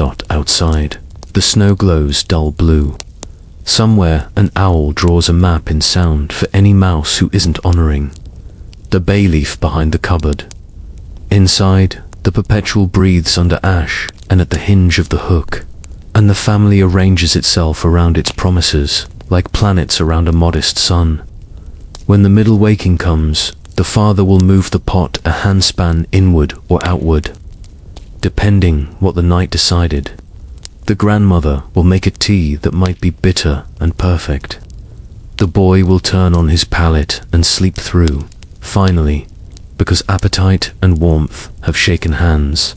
The hut settles. The pantry sighs. The crocks hold their peace. The engine of winter runs at a low, confident hum. Tomorrow they'll count. Again. They'll add and subtract and find a way to keep the answer alive. The quiet workshop, morning shows up thin and pewter, as if the sky has been scraped with a knife and set back on crooked. It's not a day for range or distance. It's a day for edges and light, for small machines that fit in hands, for the quiet work that keeps disaster from happening later when everybody's busy pretending winter's over. Workshop day. The father says, and the hut agrees. Its smell tilts from stew and wool to resin oil and damp wood. The fragrance of repairs. One borrowing light before tools. They fix the first tool. Light. The window's oiled parchment lets in the grey, but grey needs help. The mother sets a shallow bowl of water on a stool near the hearth and angles a polished pot lid behind it. The rippled surface and the bright metal throw a trembling stripe of brightness across the table where small stitches happen. She hangs a square of white cloth on the wall. Limb-washed boards are best, but cloth will due to bounce whatever daylight sneaks in deeper into the room. On a peg waits a bundle of rushlight stride. Marsh rushes soaked in tallow and hung too. Set, she chooses the thinnest, marks it with 3 scraped rings using the tip of her Niffer candle clock in a world that measures hours by what needs doing, and pins it in the iron clip. The flame is small and smoky, but it pulls a circle of usefulness out of the gloom. For harsher jobs, the father splits a pine knot fatwood thick with resin and sets a splint burning in a wall sconce hammered from scrap iron. There's a clay pan underneath to catch the tar that sweats as it burns. Later, the grandmother will melt that tar with beeswax and ground charcoal to make a pitch glue that sticks like a promise. Don't waste bright, the grandmother says, and means morning. The most precise fixes happen before your hands remember yesterday's aches, too. Edge school tools gather on the table like neighbors called to judgment. Knives with plain handles shine worn by time. A draw knife with ears for hands, chisels that have opinions, a gouge, an awl, a plane whose soul the father strokes the way men touch a horse's neck to say steady. The father lays a wet stone on a damp cloth. Dribbles a breath of oil goose grease will do. If you don't have better, and sets the boy to watch, then mimic. Listen, he says, and pulls the knife along at a constant angle, heel to tip. A thin whisper of steel against stone. Stone will talk if you do. He flips to the other side, same angle, same whisper. No carving sound, no scraping, just silk and sand being friends. He shows the boy the burr with the pad of a finger, the way it rolls and vanishes, the way an edge should feel like it isn't there at all. On a different stone, the mother works a sewing needle against a finer grit, then laps it on a strip of leather rubbed with ash and tallow her strapan, till the tip will catch the threads of a rush wick and split them obediently. Sharp makes safe, she says, without looking up. Dull steals flesh. The rule is house law. They'd rather feed the whetstone than the blood. Edges done, the father brings out the draw knife. He clamps a billet of ash between 2 pegs in the bench and pulls the blade. Toward him long, patient strokes that turn wood into handles. Take, don't tear, he tells the oldest boy. Let the long grain tell you which way is yes. When a curl goes ragged, he flips the stick and starts again. Every handle is a spring, he says, flexing the new one with his thumbs. Your palm is the measure. A bad handle is a winter injury waiting politely. The oldest girl tends the loom reeds, picking lint and thread fossils from the slats with a sliver of goose quill, then burnishes the shuttles' noses with a smooth pebble so they'll kiss the shed without snagging. Sharpness isn't just for blades. Anything that moves through fiber needs an edge like good manners. 3 fastenings. The old chemistry glue is not a bottle word here. Glue is work. Yesterday's saved resin becomes today's pitch, warmed with beeswax until it relaxes, thickened, with charcoal powder from the hearth until it turns from pour to tug. The grandmother twists a little onto a stick, a portable bead that lives by the fire until something splits when it shouldn't. There's hide glue toother, honest kind.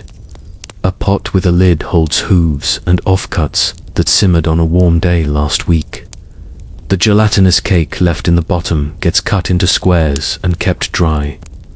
When needed, she shaves a piece into a spoon, and melts it with a splash of water over a quiet heat. It stinks a little, like truth. She sets two broken toy parts together, wooden horse leg and body, and binds them with a twist of cloth while the glue cools. Gummy in damp, she warns. So keep it dry or confess your sins to the boy when it falls apart. For joints that won't see heat or damp, the father uses rawhide, lashing thin wet strips from the edges of winter hides. He wraps a loose axe head and wedges it, then spirals rawhide round the neck. When it dries, it shrinks like a scold and holds like faith. He taps in a little hardwood wedge to finish. Nails are rare, and where you can use a peg, you do. Where a peg won't, you talk to resin and rawhide until they agree. 4 containers are engine swillow. Withies have softened overnight in the tub by the hearth. The mother bends them over her knee, listens for the creak that says enough, and starts. A basket base, over, under, in a spiral that builds a floor before it decides to be a wall. Baskets are lungs, she tells the oldest girl. Let food breathe and it'll treat you like you didn't insult it. Along the wall, a barrel waits for honest hands. Cooper work belongs to Thomas mostly, but everyone learns enough not to be foolish. Winter swells wood, summer shrinks it. The father sights along the hoops, sets a wedge here and there, taps to snug, checks the stave seams with a fingernail for lies. A slack hoop now is a flood and a curse come thaw. He rubs a little fat along a drying seamit, slows betrayal. The grandmother smears a line of pitch along the inside rim of a little salt tub whose ring has loosened and reheats a hoop in the embers until it expands, then sets it fast with a mallet's persuasion. Wood moves. Iron argues. Pitch negotiates. 5 smoke, and ink the hearth is a machine with multiple speeds. Roar for boiling, sigh for drying, whisper for preserving. The father pushes a low screen of wattle across part of the smoke path so it lingers under the rafters. Fish, when the peddler comes again, will hang up there where warmth is a sentence instead of a shout. Soot is not waste. The mother scrapes a saucer of the fine black from the back of a pot, mixes it with a little gum from last summer's trees and a mouth of vinegar. She rubs the paste smooth with a stick until it shines. That becomes ink sharp, dark, and permanent. Enough for a single page she keeps folded with seed counts and lending promises.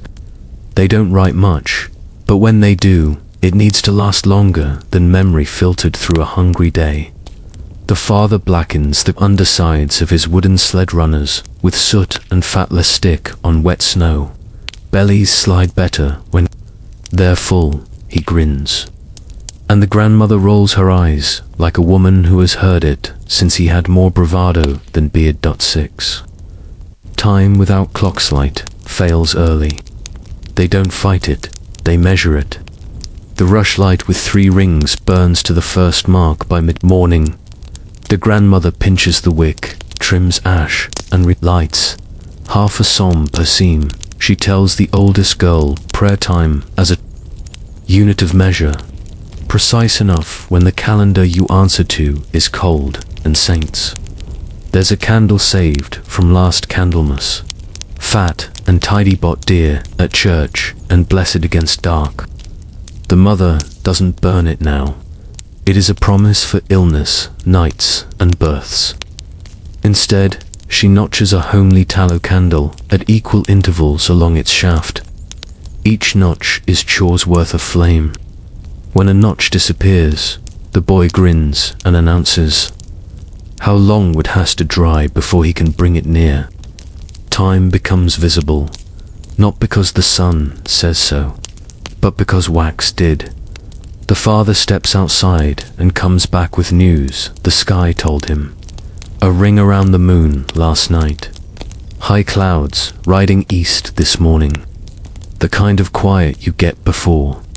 A wind that means business. Weather is a language, and he's fluent because his father was, and because cold corrects grammar. 7. Mending the spring-winter is when you fix things for the season that pretends to be kind. At the back wall, they sort seed again, beans with their speckled backs like little maps, peas that rattle like tiny drums, barley like pale commas. The grandmother licks a forefinger and presses it to seed coats. Good seed clings slightly. Bad slides off. She drops the coals into a dish for pottage, so failure feeds someone anyway. The father pulls the odd beam, the simple ploughant, to the light and touches the iron share with his thumb. Edge, shameful. He sets it on a stump, takes up a file with ribs like a careful snake, and pulls, steady and even. File pulls. He reminds the boy it doesn't push. Sparks hop once or twice when the file kisses a harder place, and this is the only confetti winter allows. He tightens a strap hole with a new peg because spring work has a way of snapping old pegs on days when no one has patience or food. A jar of linseed oil, rare, hoarded up here. The mother rubs it into the ard's beam and then into the loom's posts. Wood drinks and speaks more slowly after. She rubs the shuttle too and holds it to her cheek. Smooth as a lie and twice as useful. 8 first aid hung on a peg and a beam. Near the hearth hangs a little bundle wrapped in linen. The house's kit. Inside strips of clean cloths rolled neat. A small pot of honey for bad cuts and sore throats. Thyme and plantain leaves dried for salves. A splinter of birch bark that's more than fire starter. The grandmother checks it like a captain checks. Rope. She warms a thimble of oil with a bay leaf floating in it. This is for ears that ache when wind has been rude. The boy leans his head while she lets warmth find the pain. Heat is a kind guest in winter, she says. Too little, and it leaves. Too much, and it eats the cups. 9 house laws, rehearsed aloud. Maintenance is also law. She speaks it like grace before noon stew. Edges sleep in sheaths, not in straw. Blood is heat. Keep it in. Fire eats air. Feed it and keep it on leash. Wet is patient. Keep it away from wood and under it. If it breaks in daylight, fix it before dark. If it breaks in dark, make it safe until daylight. These are not aphorisms. They are the invisible fence that keeps winter from coming inside without its manners. 10 The village toolkit. Midday. Thomas ducks through the door with his hat under his arm and a bandaged knuckle he calls conversation. He carries a hoop driver and a smile. Hoops are holding, he reports. But Jacob's boy cracked a stave, prying when he should have wedged. We'll fetch him a new one from the alder stand when the path is honest. The father nods and passes him the plane to check the sole craftsman. Inspect each other's tools like doctors check pulses. They trade. The father's spare spoke shave for a small bag of oak pegs. Thomas turned while the storm kept him inside. No coin, just balance. A village is an ecosystem of edges and debts that take the shape of gifts. On his way out, Thomas glances at the mother's basket and says, "Run your rim with a twist of a green withy. It'll keep the warp from sulking." Advice is a kind of warmth. The mother tests it and finds he's right. The rim tightens. The basket smiles with its mouth closed. 11 ink of promises in the afternoon quiet. The grandmother brings out the folded page, the one written with soot and gum and adds. A line, 2 pecks of barley held for Thomas till thaw. Repaid in hoops and a day's help at the bakehouse. She sands it with a pinch of ash so it won't smudge, folds it again, and tucks it under the beam where smoke can discourage damp. The record is small, but it keeps friendship from having to remember exact weights. The oldest girl draws beside it simple marks of seed counts and a childish goat, because art is how hands rest without being idle. The boy writes his name slowly along a scrap, his letters uneven but stubborn. The grandmother doesn't correct him. Winter teaches patience. Spring will test it. Point one to light as a tool. Again the day narrows. The mother sets a polished horn lantern. On the table thin slices of cow horn, flattened and lapped, transmit a soft, buttery light safer than naked flame near drying cord and rawhide. The father props a sheet of bright tin behind it. The reflection doubles the usefulness. Engineering in a hut is mostly the arrangement of things you already own. She scores another notch on the tallow candle. The rushlight sighs at its last, and the water bowl's reflected stripe grows gentler as steam gathers and the room remembers stew. They close the work the way they started, with order. Tools back to their pegs, edges to sheaths, glues capped, and return to the warm place where they won't turn into stones. The basket tubby rests under a damp cloth so it won't sulk into stiffness overnight. The odd beam leans near the door where it will remind the father that tomorrow's path to the field begins with a shovel, not optimism. Supper is quieter than yesterday, because satisfaction is a kind of food. The pot-faithful stomach has turned barley and beet and shavings of pork into something you take in a bowl and call enough without apology. The boy holds up his hands to the light. No nicks. The father nods once, the heft of approval. When the ash goes over the coal for first sleep, the house hums with unremarkable miracles. A handle that fits a palm without complaint. A hoop that won't betray a thaw. A needle that remembers how to part threads without bruising them. A lantern that turns a smear of fat and a scrap of horn into sight. You came looking for marvels again. Here they are, quieter than storybooks allow. Angles, kept. Friction, managed. Fibers, persuaded. Water told where to sit. Fire made a partner. Instead of a god. Nothing dramatic. Everything decisive. Outside, the world is still iron and glass. Inside, they've forged tomorrow's ease out of today's attention.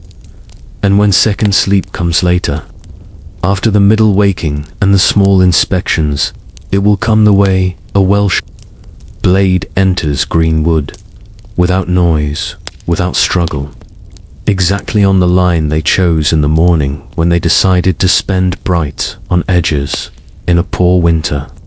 The difference between luck and skill is often just maintenance. This family doesn't gamble on luck if skill is for sale, and it always is paid in time, paid in listening, paid in patience you knit out of small successes. The hut settles, the tools rest like tired animals, and the night can do what it wants out there. Inside, every hinge is oiled, every door is shut, every edge is asleep in its sheath. The hunger gap and spring's first lie.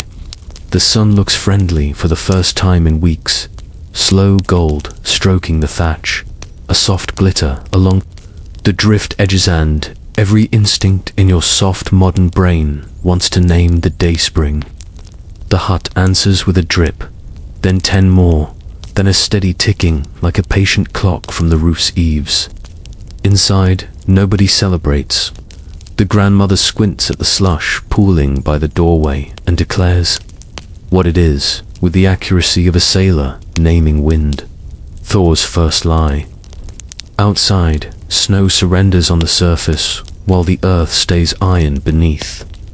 That means water with nowhere to go, a skin of melt over a heart of freeze. Boots soak without warning. Carts bog and snap axles. Roofs sag under the heavy, wet kind of snow, the treacherous kind, heavier than you expect. honest only when it's falling. And inside, the hardest part of winter finally arrives. Plenty's echo and hunger's edge. The hunger gap, some call it now. They didn't need a name. They had a calendar in their bones. Melt-mode, the father's first job isn't a field.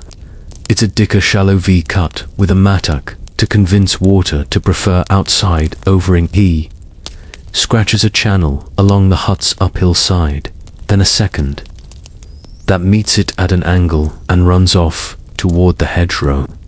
He props the door open with a short plank and lays a duckboard across the threshold, so feet can stay dry while the earth decides what season it wants.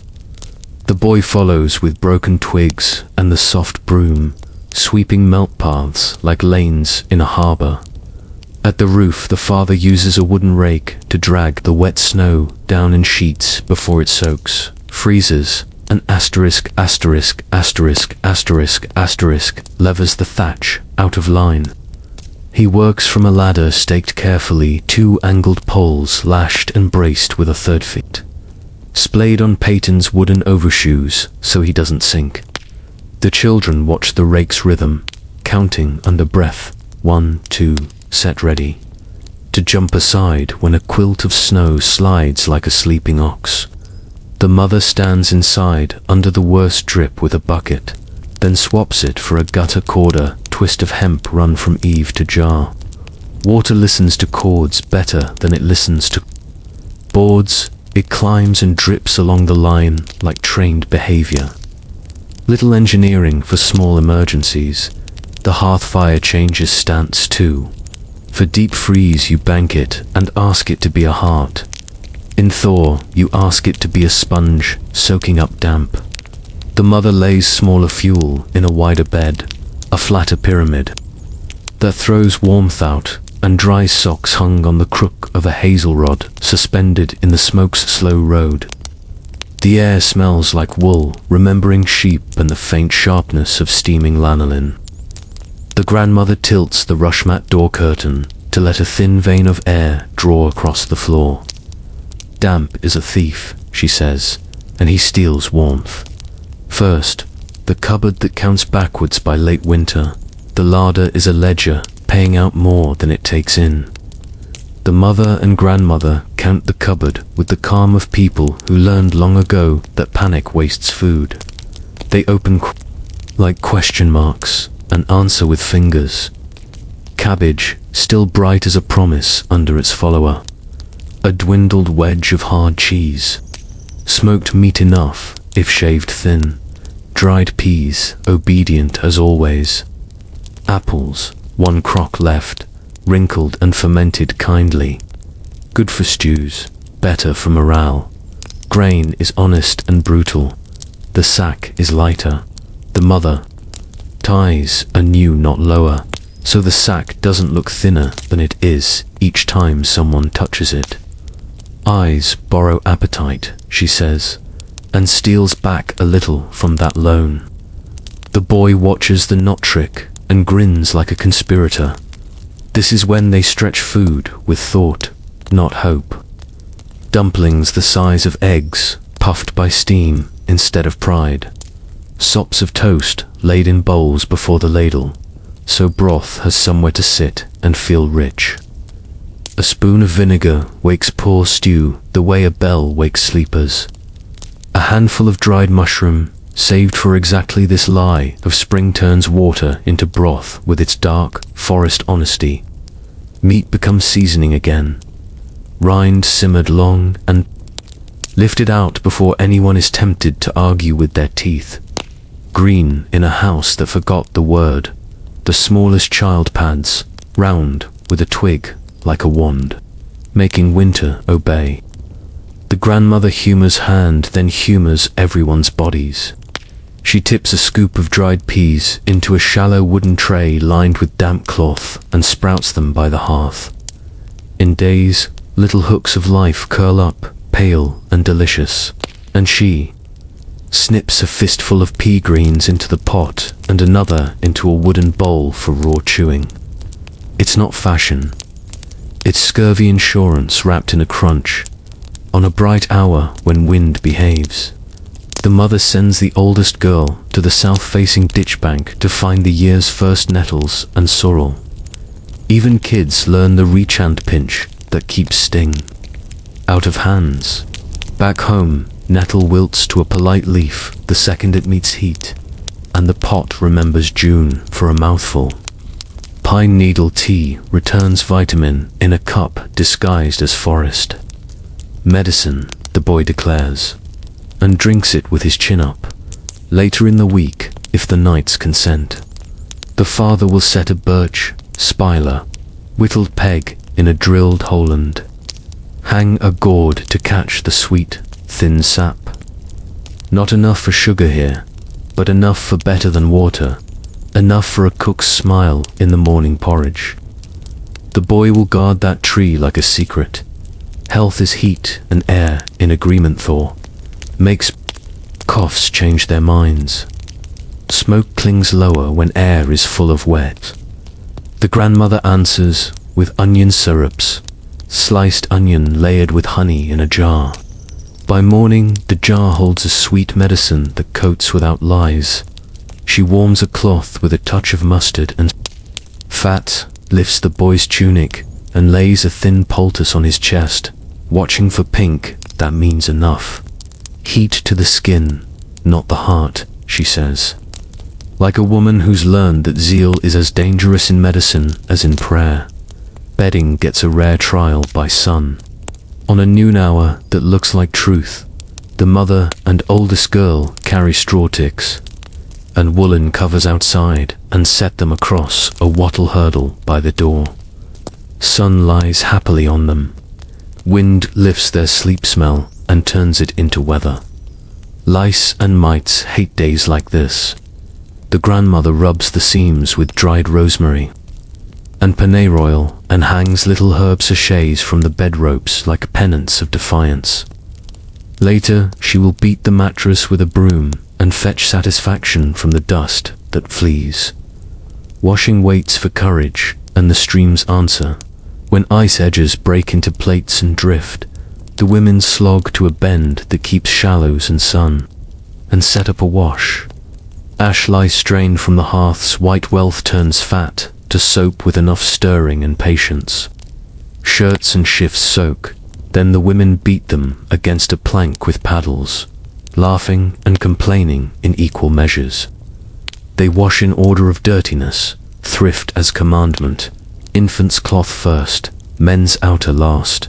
On the way home, wet, bundles steam on shoulders and the house smells.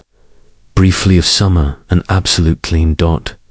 Shoes for mud, the girl pulls on patins for the water carry, a footboard with a strap, raising leather shoes above slush. The boy follows in his father's old clogs, stuffed with straw, grinning like a pirate.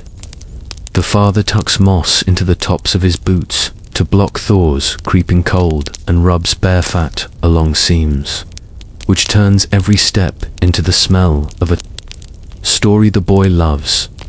They lay planks across the courtyard's worst parts, short duckboards rescued from old fence rails, and make a hopscotch of safety from door to woodpile to animal pen.